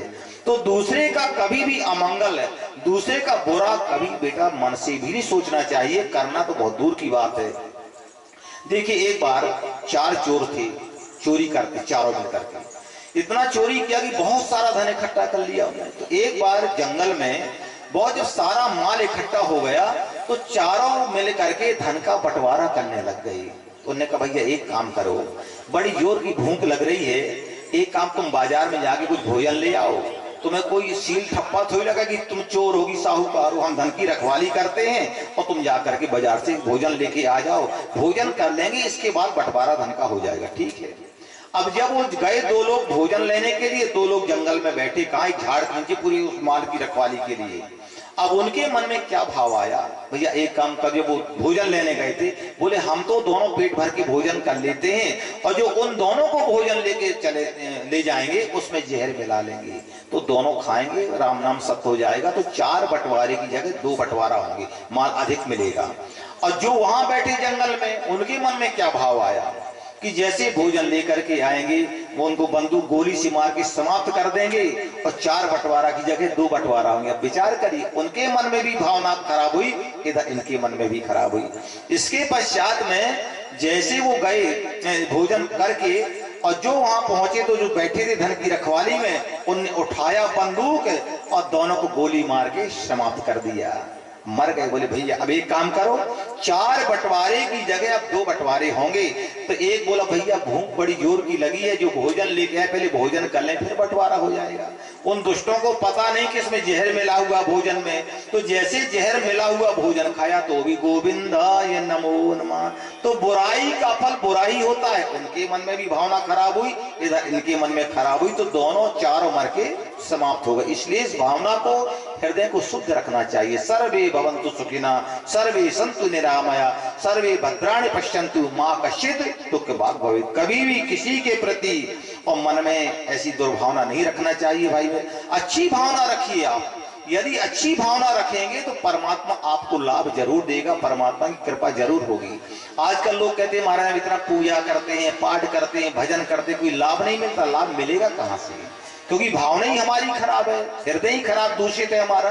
तो आज माँ समझा रही, बोली बेटा माँ मंगलम तात परेशु मनस्ता भुंक्ते जनो यत् पर दुख दस्ता। तो जब ध्रुव जी जाने लग गए तो उन्होंने कहा, बोले माँ ये तो बताओ जंगल में वन में मेरी रक्षा कौन करेगा? बोले बेटा मेरे आशीर्वाद तेरे साथ में है, और जिस परमात्मा का तुम भजन करने जा रहे हो वो परमात्मा तुम्हारी रक्षा करेंगे। बोले माँ मैं जा तो रहा हूं पर मुझे भोजन कहां से मिलेगा? बोले बेटा जो परमात्मा पशु पक्षी कीट पतंग पापी पुण्यात्मा सबको देता है भोजन, वो भोजन तुम्हारे लिए भी देगा। बोले समझा रहे, बोले बेटा बोले जब दांत न थी तब दूध दियो। देखिए भगवान की व्यवस्था देखो आप, जब बच्चे का जन्म होता है तो मुख में दांत नहीं रहते हैं, तो माँ के स्तन में ऐसा कनेक्शन जोड़ देता है दूध का कि बच्चा पेट भर के दूध पीता है। और जब दांत हो जाते हैं उस कनेक्शन को अलग कर दिया, क्योंकि अब दांत हो गए तो अन्न खाएगा ही। तो भगवान क्या कहते हैं? बोले माँ कहती समझा रही है, बोले जब दांत न थे तब दूध दियो, अब दांत दिए तो को अन्न भी दइए। जल में थल में पशु पक्षी में सबकी सुध लेते वो तेरी हुलई है। तो जान को देते अजाने को दे, तो और जहाने को देते वो तो को भी दई है। तो रे मन मूर्ख सोच करे क्यों, सोच करे कछु हाथ न आइए। बेटा जो परमात्मा पशु पक्षी कीट पतंग सभी को जो भगवान रक्षा करता है, भोजन देता है, वो तुम्हारे लिए भी देंगे। बोले हंसा शुक्ली कृता ये नो सुकाच हरती कृता। जिसने हंस को सफेद बनाया है, तोता को हरा बनाया है, मोर में चित्रकारी जिस परमात्मा ने भरी वही परमात्मा तेरा भरण पोषण करेंगे। आज माँ को प्रणाम करके और आज ध्रुव जी वहां से चलती है। जब निकले तो इनके पिता ने सुना कि मेरा पुत्र ध्रुव भजन करने वन में जा रहा है। यार इसको भगवान हजारों वर्ष से महात्मा भजन कर रहे, उनको भगवान नहीं मिले, इसको कहां से मिल जाएंगे? जंगल में कोई हिंसक जीव जंतु ना खा जाए। तो उन्होंने क्या काम किया कि खबर भिजवाया कि हम ध्रुव के लिए जो मतलब कुछ लालच दिया, तो 1 सेर आटा की जगह 2 सेर भेजेंगे, फिर भी नहीं मान। अंत में यहां तक कि उनके पिता ने का आधा राज्य हम ध्रुव को दे देंगे और ध्रुव को रोको वन में तपस्या करने न जाए। तो ध्रुव ने मन में विचार किया कि अभी तो केवल मैंने परमात्मा के भजन करने का संकल्प ही किया है, और इतना बड़ा लाभ कि मेरे पिता मुझको आधा राज्य देने को तैयार हो गए। यदि सचमुच मेरी तपस्या सफल हो जाए तो ना जाने परमात्मा मुझे क्या देगा। वो तो जगत पिता है ना भाई मेरे। चल दिए। जब चले आगे तो क्या देखते हैं, रास्ते में नारद जी मिल गए। नारद जी ने देखा ये तो इनके लिए उत्तम के लिए ध्रुव जी के लिए। बोले बेटा तुम्हारा परिचय? बोले मेरा नाम ध्रुव है, उत्तानपाद का बेटा हूँ। सारी घटना बता दिया। बोले अहो तेजा क्षत्रियाणाम मान भंग मृष्यताम। ये क्षत्रियों का तेज देखो आप कि 5 वर्ष का बालक अपनी सौतेली माँ के कटु शब्द सहन नहीं कर सका, भजन करने जा रहा है। तो इन्होंने पहले परीक्षा करनी चाहिए। बोले बेटा कहाँ जा रहे हो? बोले भगवान की तपस्या करने जा रहा हूँ। नारद कहते बेटा तो ये भगवान कहाँ मिलेंगे? तेरे तो खेलने खाने की उम्र है, अभी खेलो खाओ बाद में भजन करना। तुमको मालूम है हजारों वर्ष से बीना बजाते बजाते दुनिया में डोल रहा हूँ, भगवान का कीर्तन करते, मुझे ही नहीं मिले तुझे कहाँ से मिल जाएंगे? समझा रहे बेटे बेटा अब तुम लौट जाओ यहाँ से और इसके बाद भजन करना। बेटा अपने से गुणवान जो हो, योग हो, उससे प्रेम करना चाहिए। लेकिन आजकल लोग क्या करते हैं, जो ज्यादा गुणवान होगा उससे लोग ईर्ष्या करते हैं। ईर्ष्या नहीं, अपने से विद्वान हो, गुणवान हो, उससे प्रेम करना चाहिए। जो गुणहीन है, मूर्ख है, उस पर दया करनी चाहिए। लेकिन लोग क्या करते हैं, उसका तिरस्कार, अपमान करते हैं। जो बुद्धिहीन है, जिसकी बुद्धि नहीं है, गुणहीन है, उसका कभी अपमान तिरस्कार नहीं करना चाहिए, उस पर दया करनी चाहिए। बेटा जो बराबरी वाले हैं उससे मित्रता करनी चाहिए। तो लोग क्या करते हैं, अपने से ऊंचे से ईर्ष्या करते हैं, नीचे को दबाते हैं और बराबरी वाले टक्कर लेते हैं। ये नहीं करना चाहिए। बेटा तुम लौट जाओ यहाँ से। आज उन्होंने कहा, बोले नारद जी भगवान आपने बड़ी कृपा किया है, जिस प्रकार से आपने मुझे दर्शन दिया है, आप बस कृपा करके बताइए कि मुझे भगवत प्राप्ति होगी कैसे, कैसे भगवान भजन करूं, किस स्वरूप का ध्यान करूं। नारद जी ने बहुत परीक्षा करना चाहा, जब नहीं लौटे ध्रुव जी तब समझ गए। देखिए बिना संत के भगवान का दर्शन हो ही नहीं सकता, बिना संत कृपा के। आखिर नारद जैसे संत मिले और उन्होंने बताया, बोले बेटा एक काम करो, तुम यहाँ से शीघ्र वृंदावन चले जाओ। बोले तत्तात कक्ष भद्रम ते यमुनायास्तकम शुचि। तुम सीधे वृंदावन जाओ मधुवन में और यमुना में स्नान करके और तुम भगवान का ध्यान करना। तो बोले भगवान का कैसे ध्यान करूं, भगवान का स्वरूप क्या है। बोले श्रीवत्स 5 वर्ष का बालक, क्या मालूम उनके लिए। तो बता रहे नारद जी, बोले श्रीवत्सांकम घनश्यामम पुरुषम वनमालिनम। भगवान शंख चक्र गदा पद्म धारण करते, चतुर्भुज रूप भगवान का है। और भगवान पीतांबर धारण करते हैं, किरीटिनम कुंडलिनम केयूरवलयान्वितम। भगवान मुकुट कुंडल धारण करते हैं, चतुर्भुज नारायण है, उनका तुम ध्यान करना। और नारद जी ने क्या काम, एक मंत्र बताया। बेटा एक मंत्र तुझे बताता, उस मंत्र का तुम जप करना, उससे तुम्हें भगवान की बहुत शीघ्र प्राप्ति हो जाएगी। कौन सा मंत्र, ओम नमो भगवते वासुदेवाय। बोले इस मंत्र का पुत्र तुम जप करना, इससे बहुत शीघ्र तुमको भगवत प्राप्ति हो जाएगी। अब नारद जब वहां, नारद जी तो तरह कह के चले गए राजा उत्तानपाद के पास में, और बोले राजन तुम चिंता मत करो, 6 महीने में तुम्हारा पुत्र भगवान के दर्शन करके आ जाएगा। अब ध्रुव जी जब वहां से निकले तो जो नारद जी ने मंत्र बताया था, उसी मंत्र का जप करते करते ध्रुव जी और वहां से चल दिए। ओम नमो भगवते वासुदेवाय, ओम नमो भगवते वासुदेवाय, ओम नमो भगवते वासुदेवाय, ओम नमो भगवते वासुदेवाय, ओम नमो भगवते वासुदेवाय, ओम नमो भगवते वासुदेवाय, वासुदेवाय प्रभु नंदनाय, वासुदेवाय प्रभु नंदनाय, वासुदेवाय प्रभु नंदनाय, वासुदेवाय प्रभु नंदनाय, ओम नमो भगवते वासुदेवाय, ओम नमो भगवते वासुदेवाय, ओम नमो भगवते वासुदेवाय, ओम नमो भगवते वासुदेवाय, वासुदेवाय प्रभु नंदनाय, वासुदेवाय प्रभु नंदनाय,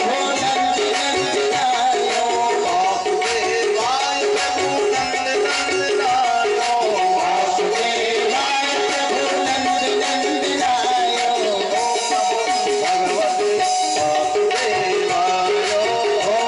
नमो भगवते वासुदेवाय, ओम नमो भगवते वासुदेवाय,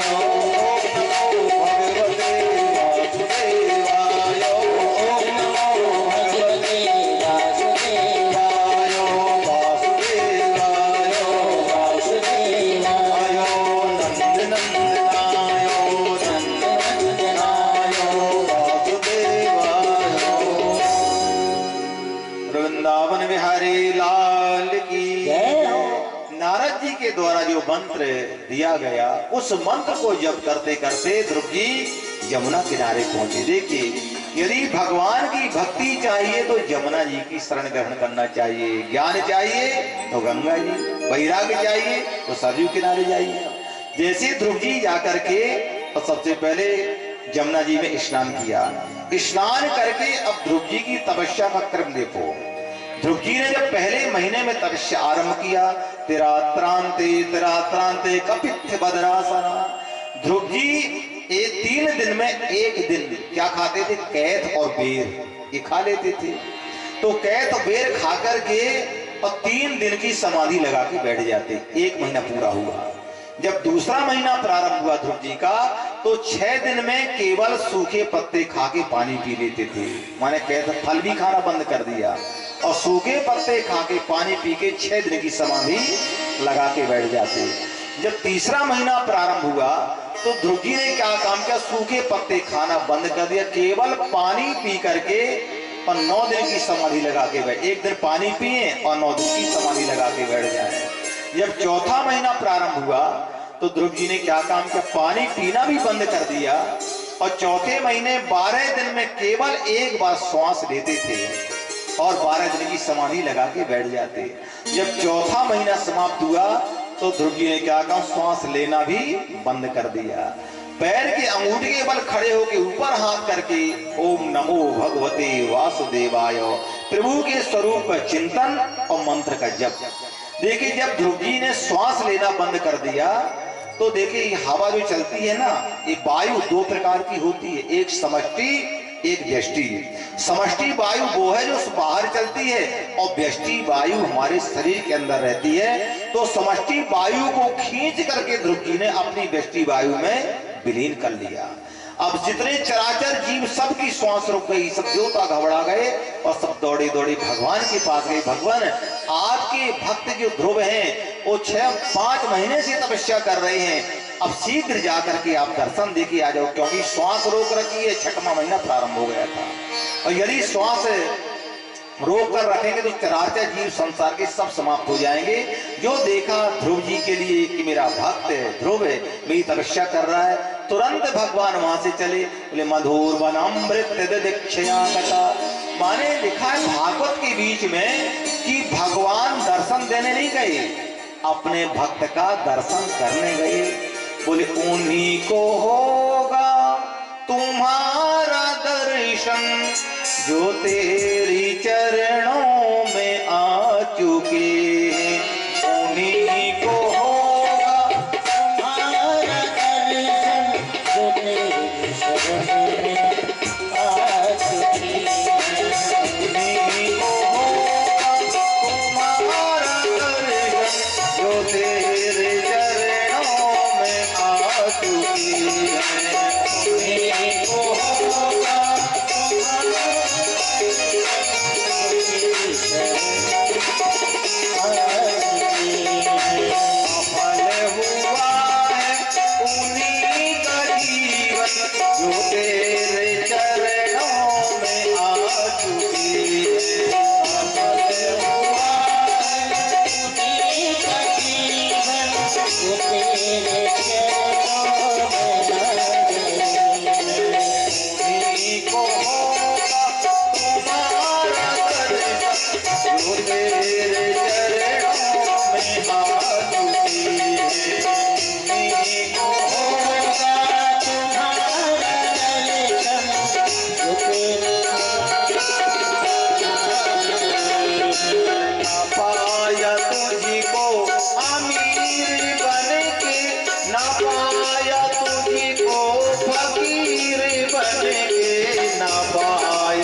जिसने तुम्हें पुकारा, दिया है तुमने प्रभु उसे सहारा। जहाँ भी जिसने तुम्हें पुकारा, दिया है तुमने प्रभु उसे सहारा। जहाँ भी जिसने तुम्हें पुकारा, दिया है तुमने प्रभु उसे सहारा।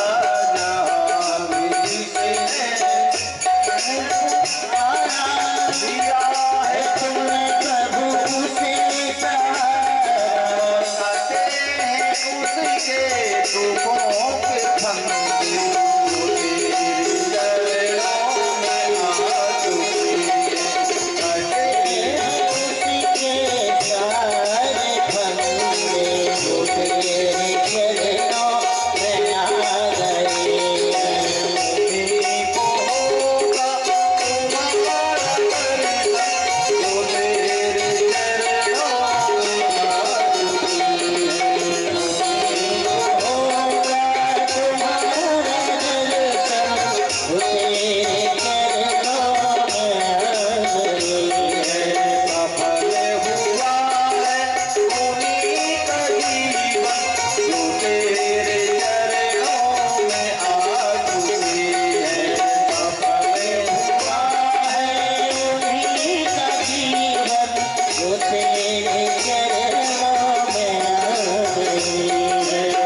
उन्हीं को होगा तुम्हारा दर्शन, जो तेरे चरणों में आ चुके हैं। उन्हीं को होगा तुम्हारा दर्शन जो तेरे चरणों में आ गए। जो तेरे चरणों में आ चुके हैं। जो तेरे चरणों में आ चुके हैं। जो तेरे चरणों में आ चुके हैं। जो तेरे चरणों में आ गए। मधुर वनम्र दीक्षयागता। भागवत में लिखा है कि भगवान दर्शन देने नहीं गए, अपने भक्त के दर्शन करने गए भगवान। देखिए भगवान तो 24 घंटा दोनों हाथ फैला के खड़े हुए जीव के लिए।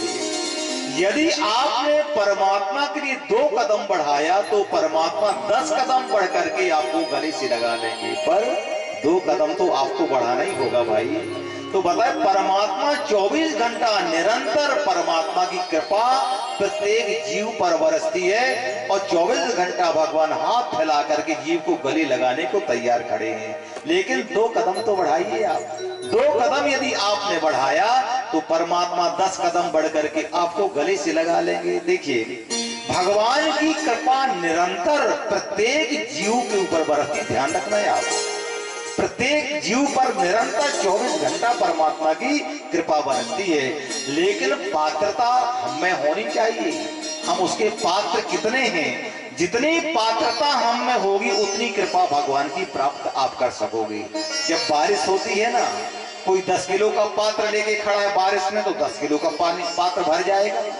कोई 5 किलो का ये है पात्र तो 5 किलो भरेगा, कोई 2 किलो, कोई 1 किलो का।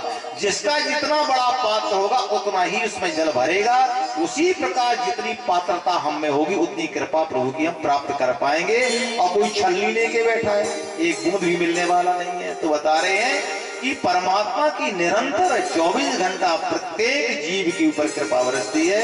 बोले मधुर वनम्र दीक्षयागता। भगवान अपने भक्त के दर्शन करने के लिए मधुवन में पहुंचे हैं। आज ध्रुव जी भगवान के चतुर्भुज रूप का हृदय में ध्यान कर रहे हैं और मंत्रमाला जो मंत्र जप रहे हैं। भगवान खड़े हैं सामने, लेकिन ध्रुव जी ने नेत्र नहीं खोला। भगवान मन में सोचने लग गए हम कब तक खड़े रहेंगे। लेकिन ध्रुव तो हृदय में प्रभु का ध्यान कर रहे, तो उनको पता ही नहीं कि मेरे प्रभु सामने खड़े हैं। अब भगवान ने क्या काम किया, जो भगवान की चतुर्भुज जो झांकी हृदय में थी, तो भगवान अपना स्वरूप ध्रुव जी के हृदय से बाहर खींचा। जो बाहर खींचा ध्रुव ने का वो स्वरूप गया कहाँ, जिसका मैं हृदय में ध्यान कर रहा। जो छटपटा के जो नेत्र खोला तो सामने भगवान साक्षात नारायण खड़े हुए हैं। भगवान के दर्शन करके ध्रुव जी गदगद हो गए, भगवान के चरणों में प्रणाम कर रहे हैं। अब ध्रुव जी सोचते मेरे प्रभु हैं, इनकी कुछ प्रशंसा करना चाहिए, कुछ स्तुति करना चाहिए, लेकिन 5 वर्ष का बालक, ज्ञान तो कुछ था नहीं। भगवान समझ गए मेरा भक्त है, मेरी स्तुति करना चाहता, मेरी प्रार्थना करना चाहता है। देखिए एक बात बताएं हम आपको कोई स्तुति प्रार्थना आवे ना आवे, जैसी स्तुति बने वही स्तुति करो, परमात्मा सब स्वीकार कर लेता है। एक भगत था, उसको कोई स्तुति प्रार्थना नहीं आती थी, तूने छोटा बड़ा से लेकर के 17 तक पूरे अक्षर लिख करके भगवान के सामने रख दिया। बोले प्रभु इनमें से सारे वेद पुराण शास्त्र इन्हीं अक्षरों से बने हुए हैं। अब बताइए जो छोटा बड़ा से पूरा गिनती वो पढ़ते हैं ना 17 तक है, इसके अलावा है क्या? जो स्वर और व्यंजन है सारे वेद शास्त्र इसी से बने हुए भगवान। तो जो आपको स्तुति सबसे अच्छी लगती हो इन अक्षरों में आप चयन कर लीजिए, स्वीकार कर लो। आप तो परमात्मा सब स्वीकार करते हैं। तो आज ध्रुव जी स्तुति तो करना चाहते थे, पर 5 वर्ष के बालक को ज्ञान तो था नहीं। भगवान ने अपना जो शंख था भगवान का, वो वेदमय शंख है, जो ऐसा शंख था जिससे वेद की ध्वनि निकलती थी, जो ध्रुव जी के कपोल में स्पर्श कराया, गाल में। बोले स्पर्श बालम कृपया कपोली। जैसे भगवान ने ध्रुव जी के गाल में अपना शंख का स्पर्श किया तो ध्रुव जी को सारे वेद वेदांत सब कंठ हो गए और भगवान की स्तुति करने लग गए। बोले योन्ता प्रविश्व में वाचमिमां प्रसोक्तां संजीवयत् किल शक्तिधरा स्वधाम्ना अन्यास्त्रहत चरण श्रवणत्वगादीन प्राणान् नमो भगवते पुरुषाय तुभ्यं। प्राणान् नमो भगवते पुरुषाय तुभ्यं। ध्रुव जी स्तुति करे भगवान। योन्ता प्रविश्य मम वाचमिमां प्रसुप्तां। भगवान आपकी कृपा से मेरी सोई हुई सरस्वती जागृत हो गई। आपकी कृपा से वाणी बोलने का काम करती है, नेत्र देखने का काम करते, हाथ कार्य करने का काम करते हैं। भगवान जिस पर आपकी कृपा हो जाए। बोले मूकं करोति वाचालं पंगुं लंघयते गिरिं यत् कृपातमहं वन्दे परमानंद माधवम्। जिस पर भगवत कृपा हो जाए तो मूक वाचाल हो जाता है, माने मूर्ख को भगवान विद्वान बना देते हैं। और पंगुम लंघयते गिरिम, और जो लंगड़ा व्यक्ति है जो जमीन में नहीं चल सकता, अगर प्रभु कृपा हो जाए तो पहाड़ पर्वत को लांघ सकता है। तो बोले मूकम करोति वाचालम पंगुम लंघयते गिरिम यत् कृपातमहं वन्दे परमानंद माधवम। देखिए भगवान की जब कृपा होती है तो मूकम करोति वाचालम, मूक को जो वाचाल बना देते, इसकी वाणी स्फुटित नहीं हो रही है, वाणी बंद है, बस प्रभु की कृपा हुई वाणी खुल जाती है। एक काम और करते हैं भगवान, वाचालम मूकम करोति। जो अपनी वाणी का व्यर्थ प्रयोग करते हैं तो भगवान उस वाचाल को मूक भी बना देते हैं। बोले क्या हो गया? बोले जीभ में लकवा ही लग गया। ये होता है भाई मेरे। तो ये भगवान दोनों काम करते, वाचालम मूकम करोति और मूकम करोति वाचालम। तो आज बोले योऽन्तः प्रविश्य मम वाचमिमां प्रसुप्तां संजीवयत् किल शक्तिधरा स्वधाम्ना अन्यास्त्रहत चरण श्रवणत्वगादीन् प्राणान् नमो भगवते पुरुषाय तुभ्यं। भगवान आपकी कृपा से सोई हुई सरस्वती जागृत हो गई। प्रभु आपकी कृपा से नेत्र देखने का काम करते हैं, काम सुनने का काम करते हैं, वाणी बोलने का काम करती है। इस प्रकार से जब ध्रुव जी स्तुति कर रहे हैं तो उन्होंने कहा, भगवान ने कहा ध्रुव एक काम करो बेटा, तुम वरदान मांगो, तुम्हें क्या चाहिए? बोले भक्ति मोह प्रेताम त्वयि में प्रसंगो। भगवान बस मैं आपके चरणों की भक्ति चाहता हूँ, बस आपके चरणों की भक्ति मिल जाए और जहां भी आपकी कथा हो भगवान वहां आपकी कथा श्रवण करो, बस यही मुझे वरदान चाहिए। तो भगवान ने कहा, बोले ध्रुव जी एक बात बताओ, तुम आए किस लिए थे? बोले भगवान आया तो था, कुछ पहले मन में संकल्प था मेरे राज्य के लिए। बोले और कछु प्रथम वासना रही अब प्रभु प्रीत सरिस वही। मेरे मन में इच्छा तो जरूर थी भगवान, मेरी सौतेली माँ ने जो कटु शब्द कहे तो मेरे मन में विचार आया कि मुझे राज्य मिलना चाहिए। लेकिन भगवान आपके दर्शन करने के बाद सारी कामनाएं मेरी समाप्त हो गई हैं। भगवान बस आपके चरणों की भक्ति चाहिए। तो भगवान ने कहा, देखो ध्रुव मैं अपने चरणों की भक्ति तुझे दे रहा हूं और ऐसा लोक दूंगा कि आज तक तुम्हारे कोई पूर्वज उस लोक में नहीं पहुंचे बेटा। पर एक काम करो, तुम्हारी सौतेली माँ को ये विश्वास हो जाना चाहिए कि भगवान की भक्ति करने से राज्य मिलता है कि नहीं मिलता। बेटा भक्ति तो दे रहा हूं, पर तेरी माँ को विश्वास भी होना चाहिए। तो बेटा एक काम कर, तुम कुछ दिन के लिए पिता के राज्य का पालन करो। बोले भगवान कितने दिन? बोले ज्यादा दिन का नहीं, बस थोड़े दिन का राज्य पालन करो, फिर मेरे धाम को आ जाना। बोले भगवान कोई समय सीमा तो होगी? बोले 36,000 वर्ष तक अपने पिता के राज्य का पालन करो, फिर मेरे धाम को आ जाना। देखिए भगवान कहते थोड़े दिन का, और देख कितने दिन का है? 36,000 वर्ष का। ऐसो को उदार जगमाई बिनु सेवा जो द्रवय दीन पर राम सरिस को नाही। देखिए जब 1000 हाथ वाला देना प्रारंभ करता है तो 2 हाथ वाला कहां तक संभालेगा भाई मेरे? आपकी तिजोरी तहखाना सब भर देगा आपको। देखिए ये कोई जरूरी नहीं है कि राजा का बेटा ही राजा होगा। आपको मालूम है जब प्रभु कृपा होती, आज हमारे माननीय प्रधानमंत्री जी को देखिए किस घर में जन्म लिया और आज पूरे देश के राष्ट्र के राजा।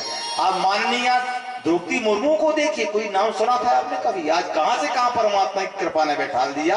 तो भगवत कृपा जब होती है तो परमात्मा जब 1000 हाथ वाला देना आरंभ करता है तो 2 हाथ वाला कहां तक संभाल के रखेगा? आपकी तिजोरी तहखाना सब परिपूर्ण कर देगा। जब 1000 हाथ वाला खींचना आरंभ करता है तो 2 मिनट में कंगाल बना के रोड में खड़ा कर देता है। ऐसे कई अरबपतियों को देखा कि मिनटों में कंगाल बन के रोड में खड़े हो गए। तो परमात्मा ऐसो को उदार जगमाई बिनु सेवा जो द्रवय दीन पर राम सरिस को नहीं। बेटा तुम अपने पिता के राज्य का कुछ दिन पालन करो। 36,000 वर्ष इतना कह के भगवान वहां से अंतर ध्यान हो गई। अब ध्रुव जी जब लौटने लग गए तब ध्रुव जी बड़े दुखी हो गए। बोले राजा परीक्षित ने पूछा भगवान क्यों दुखी हो गए? बोले मत सीताम दे वही। बोले मैंने तुच्छ राज्य के पीछे वो आज मैं अपने घर लौट के जा रहा हूं, मैंने मोक्ष नहीं मांगा।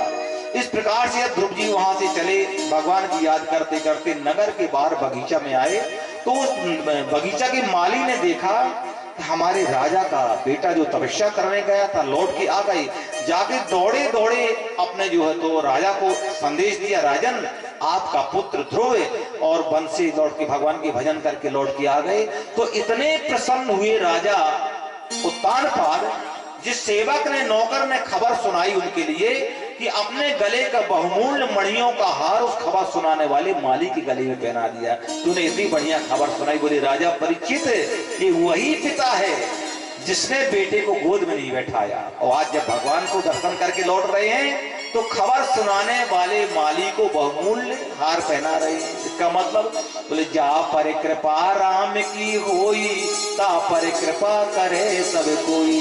जिस पर प्रभु कृपा करते हैं, प्रभु की दया दृष्टि जिस पर उठ जाती है तो सभी लोग कृपा करते हैं। तो आज उन्होंने जाकर के जैसे देखा राजा ने मेरा पुत्र तपस्या करके लौट आया, बड़ी जो तो रथ सजाए, हाथी घोड़ा सजाए और पुत्र की अगवानी करने के लिए जो पहुंचे जाकर के ध्रुव ने देखा अपने पिता को, दौड़ करके पिता के चरणों में साष्टांग प्रणाम किया। पिता ने गोद से लगाया, पुत्र का मस्तक सूंघा। देखिए बच्चों का मस्तक, माता पिता को दादा दादी को बच्चे का मस्तक सूंघना चाहिए। मस्तक सूंघने से उस बच्चे की आयु में वृद्धि होती है। उनके मस्तक को सूंघा, छाती लगाया और गाजे बाजे से लेकर के ध्रुव जी को महल में आए। तो ध्रुव जी ने क्या काम किया? सबसे पहले अपनी सौतेली माँ को प्रणाम किया। जिसने फटकार लगाई उस माँ को पहले प्रणाम किया, बेटा चिरंजीवी, आशीर्वाद दिया। तो बोले आज ध्रुव जी क्यों प्रणाम कर रहे छोटी माँ के लिए? बोले माँ यदि तुमने मुझे फटकार नहीं लगाया होता और ना मैं घर से निकलता तो ना मुझे प्रभु के दर्शन होते। सबको प्रणाम किया ध्रुव जी, सबसे मिले। उनकी माँ एक कोने में खड़े खड़े रो रही थी, मेरा बेटा सबसे मिल चुका लेकिन मुझसे नहीं मिला। जाके ध्रुव जी ने जो माँ को देखा दौड़े दौड़े माँ के चरणों में साष्टांग प्रणाम किया। माँ ने छाती लगाया, बेटा आज तुमने मुझे पुत्रवती बना दिया। तो बोले माँ अभी तक तुम पुत्रवती नहीं थी क्या? बोले बेटा मालूम है पुत्रवती कौन सी माँ होती है? बोले पुत्रवती जुवती जग सोई रघुपति भगत जासु सुत होई।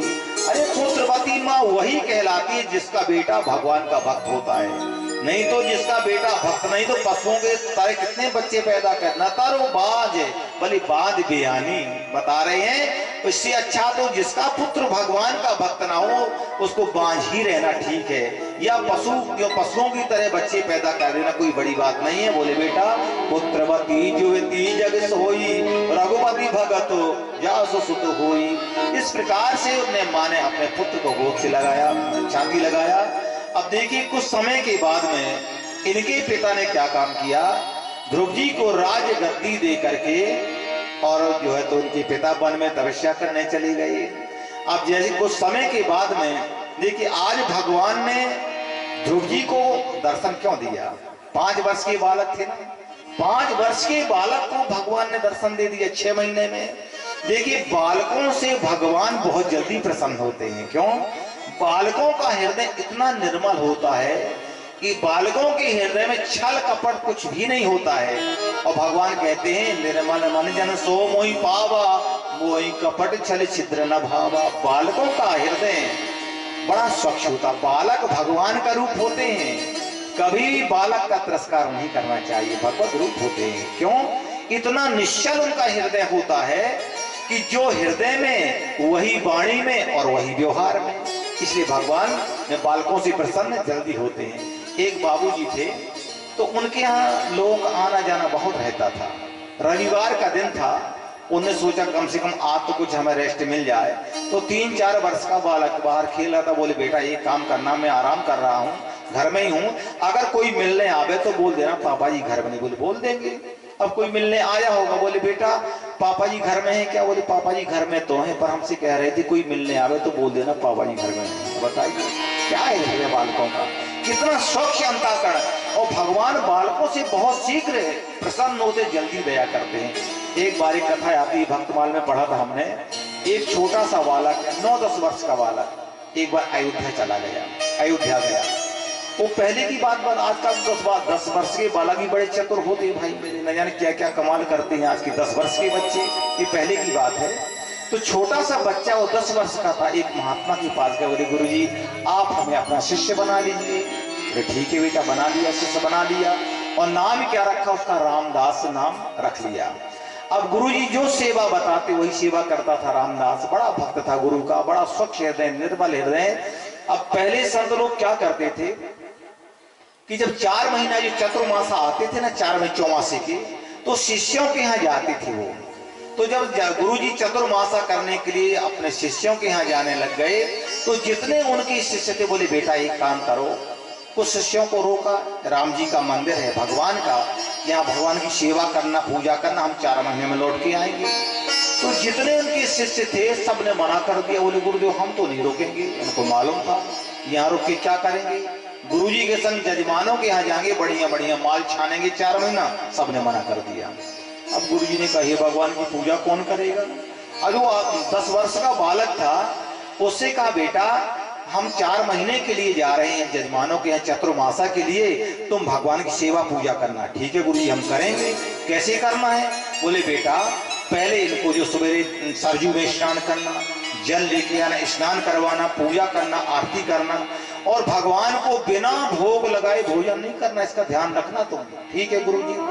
अब जब गुरुजी जाने लग गए तो उस बालक ने पूछा गुरुजी ये तो बता मेरी लगती कौन है? तो गुरुजी का बारी भोला बालक, जैसा भोला बालक था वही संबंध बता दिए। बोले बेटा ये जो बीच में बैठे राम जी ये तेरे पिताजी लगते हैं। अच्छा ठीक है। बगल में ये तेरी माता जी लगती हैं, बगल में ये तेरे चाचा जी लगते हैं। पिताजी हो गए राम, सीता माता और चाचा लक्ष्मण। अच्छा गुरु जी नीचे बैठे मोटे तगड़े, बोले तेरे भैया लगते हैं। हनुमान को अपना भाई बता, तेरे बड़े भाई लगते। ठीक है। अब ये सब संबंध बता करके चले गए गुरुजी वहां पर। अब बालक सवेरे उठा, सरजू स्नान किया, भगवान की पूजा किया और पूजा कर करके आरती किया। इसके पश्चात में जाकर के चौका में भोजन बनाया। तो उसने क्या काम किया? 10 रोटी बनाया, 2 पिताजी के लिए, 2 माताजी के लिए, 2 चाचा जी को, 2 बड़े भैया को, 2 अपने लिए। तो जब 4 थाली में 2-2 रोटी रख के लेके गया, अपने हिस्सा की रोटी रसोई में छोड़ दिया उसने। और जैसे ही जाकर के सामने थाली रखी, बोली पिताजी जल्दी भोजन करो, मुझको बड़ी जोर से भूख लग रही है। अगर इस प्रकार कहने से भगवान खाने लग जाए तो लोग भोग लगाने ही बंद कर दें।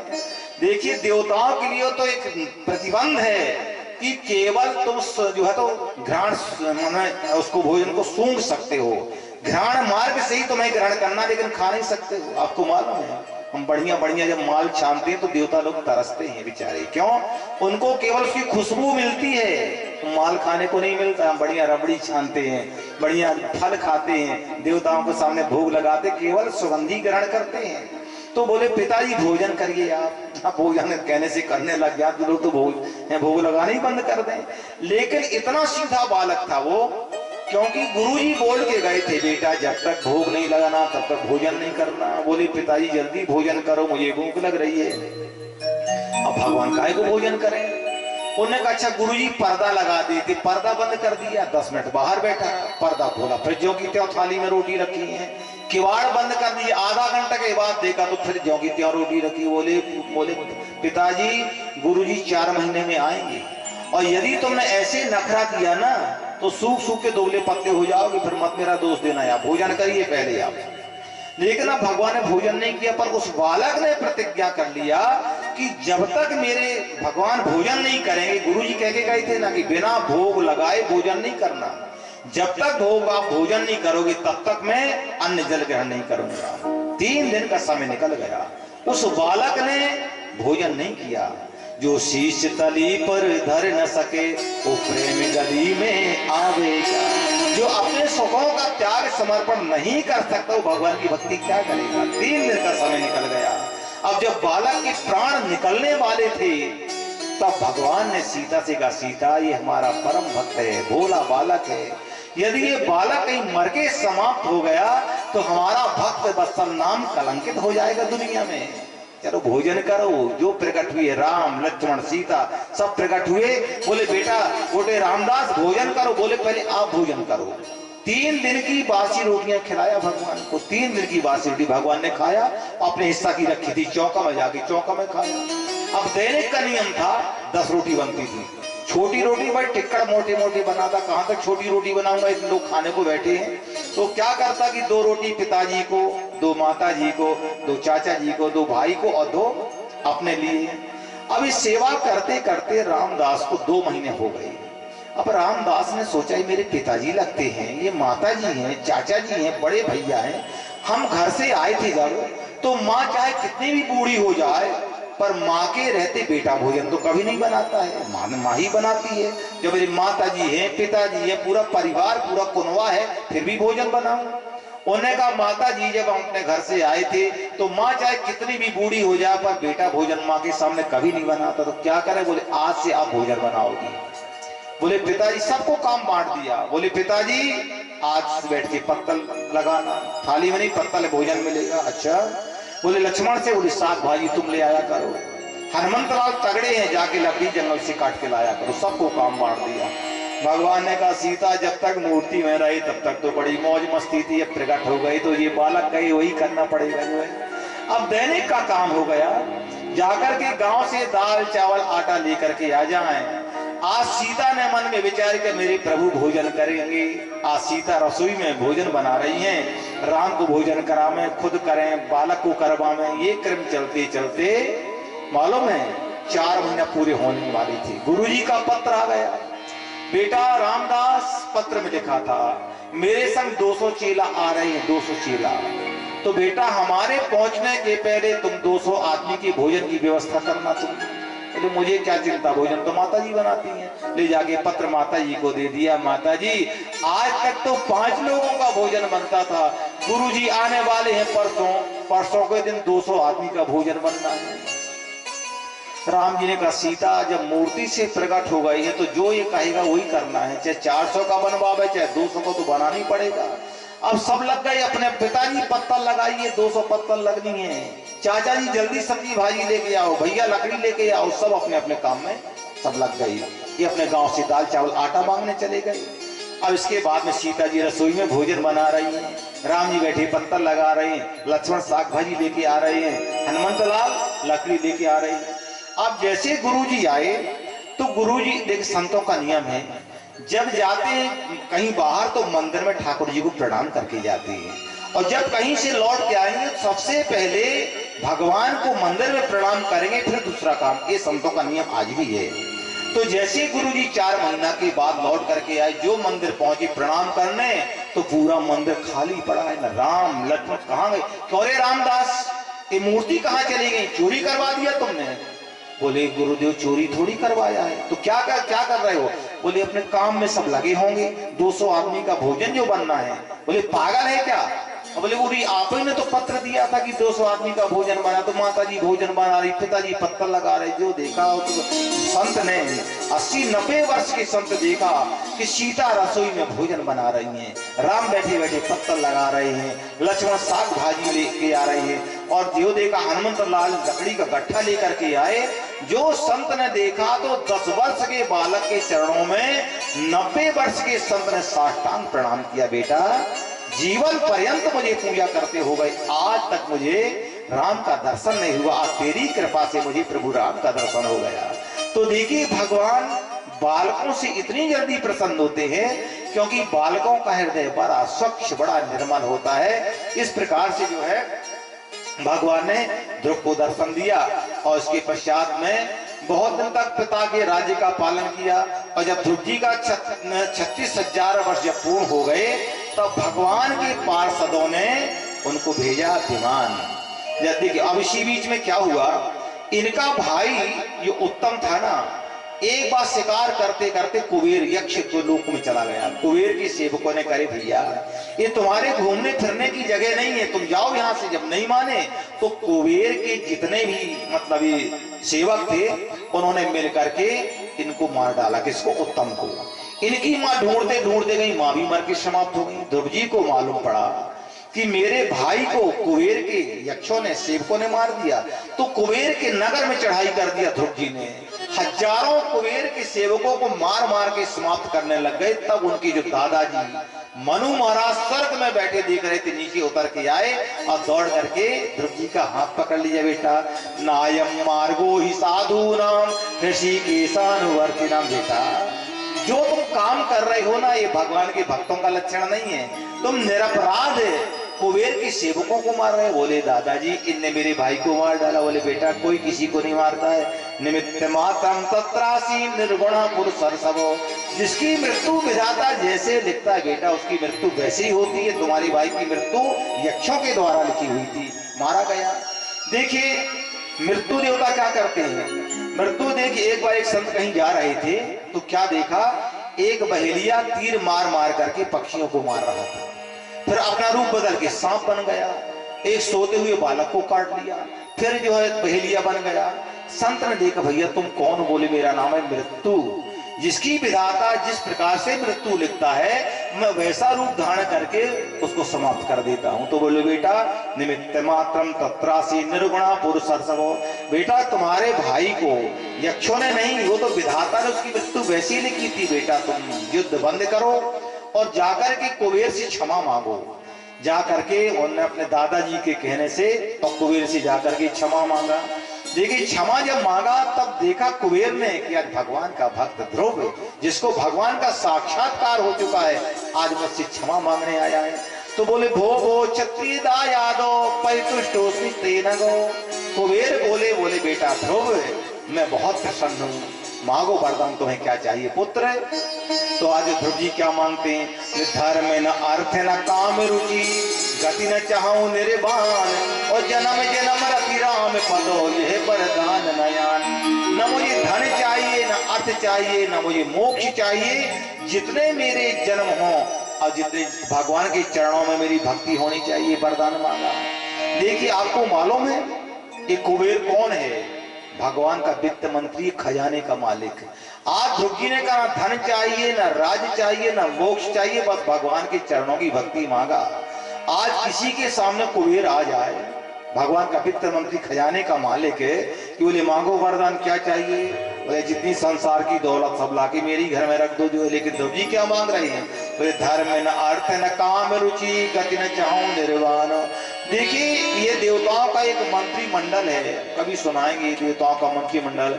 कोई शिक्षा मंत्री है, कोई वित्त मंत्री है, ये सब देवताओं का मंत्रिमंडल है। तो बता रहे इसके बाद में 36,000 वर्ष तक पिता के राज्य का पालन किया। उसी समय भगवान के पार्षद विमान लेकर के आए, ध्रुव जी अब तुम्हारा समय हो गया।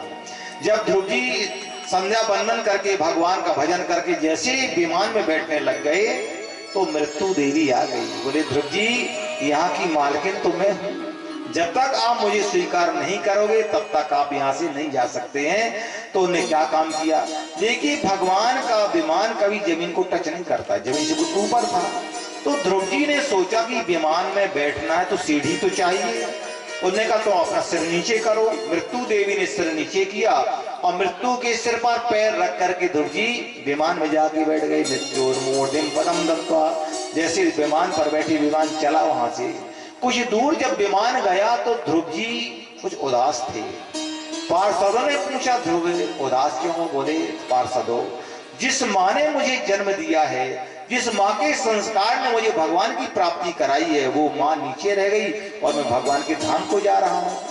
तो पार्षदों ने कहा ध्रुव, जिसके गर्भ से तुम्हारे जैसा भक्त जन्म लेके आता है क्या उसकी माँ नीचे रह जाएगी? दो विमान लेके आए, आपकी माँ का विमान आगे आगे, आपका विमान पीछे पीछे। जो ध्रुव ने देखा कि माँ का विमान सामने और पीछे ध्रुव जी का जा रहा है। इसके बाद जो पार्षदों ने जाके ध्रुव लोक में स्थापित किया और ध्रुव जी बैठ करके आज भी भगवान का भजन चिंतन करते हैं। जो ध्रुव तारा का आज भी हम लोग दर्शन करते हैं, जिसकी सप्तऋषि मंडल उसकी परिक्रमा करता है। इस प्रकार से हमने आप लोगों के सामने भगवान के भक्त ध्रुव जी की कथा वर्णन करके सुनाया। अब समय भी हो गया है, कथा का विश्राम यहीं करके 2 मिनट भगवान नाम कीर्तन, इसके बाद आरती होगी। कल की कथा जो हमारी 1 बजे प्रारंभ होगी। कल चतुर्थ स्कंद की कुछ कथाएं, इसके बाद पंचम स्कंद में भूगोल खगोल इस सब बताएंगे आपके लिए। जड़ भक्त की कथा आएगी, 28 नरकों का वर्णन होगा, प्रयत्न और अजामिल चरित्र होगा। एक कल हम आपको 1 बजे से 4 बजे के बीच सुनाएंगे और फिर रात्रि की जो कथा होगी हम कल आपको सूचना दे देंगे। अब कथा का यही विश्राम करके 2 मिनट भगवान नाम कीर्तन, इसके बाद आरती। आरती के बाद सब लोग प्रसाद लेके जाएं। बोलो वृंदावन बिहारी लाल की जय। भागवत महापुराण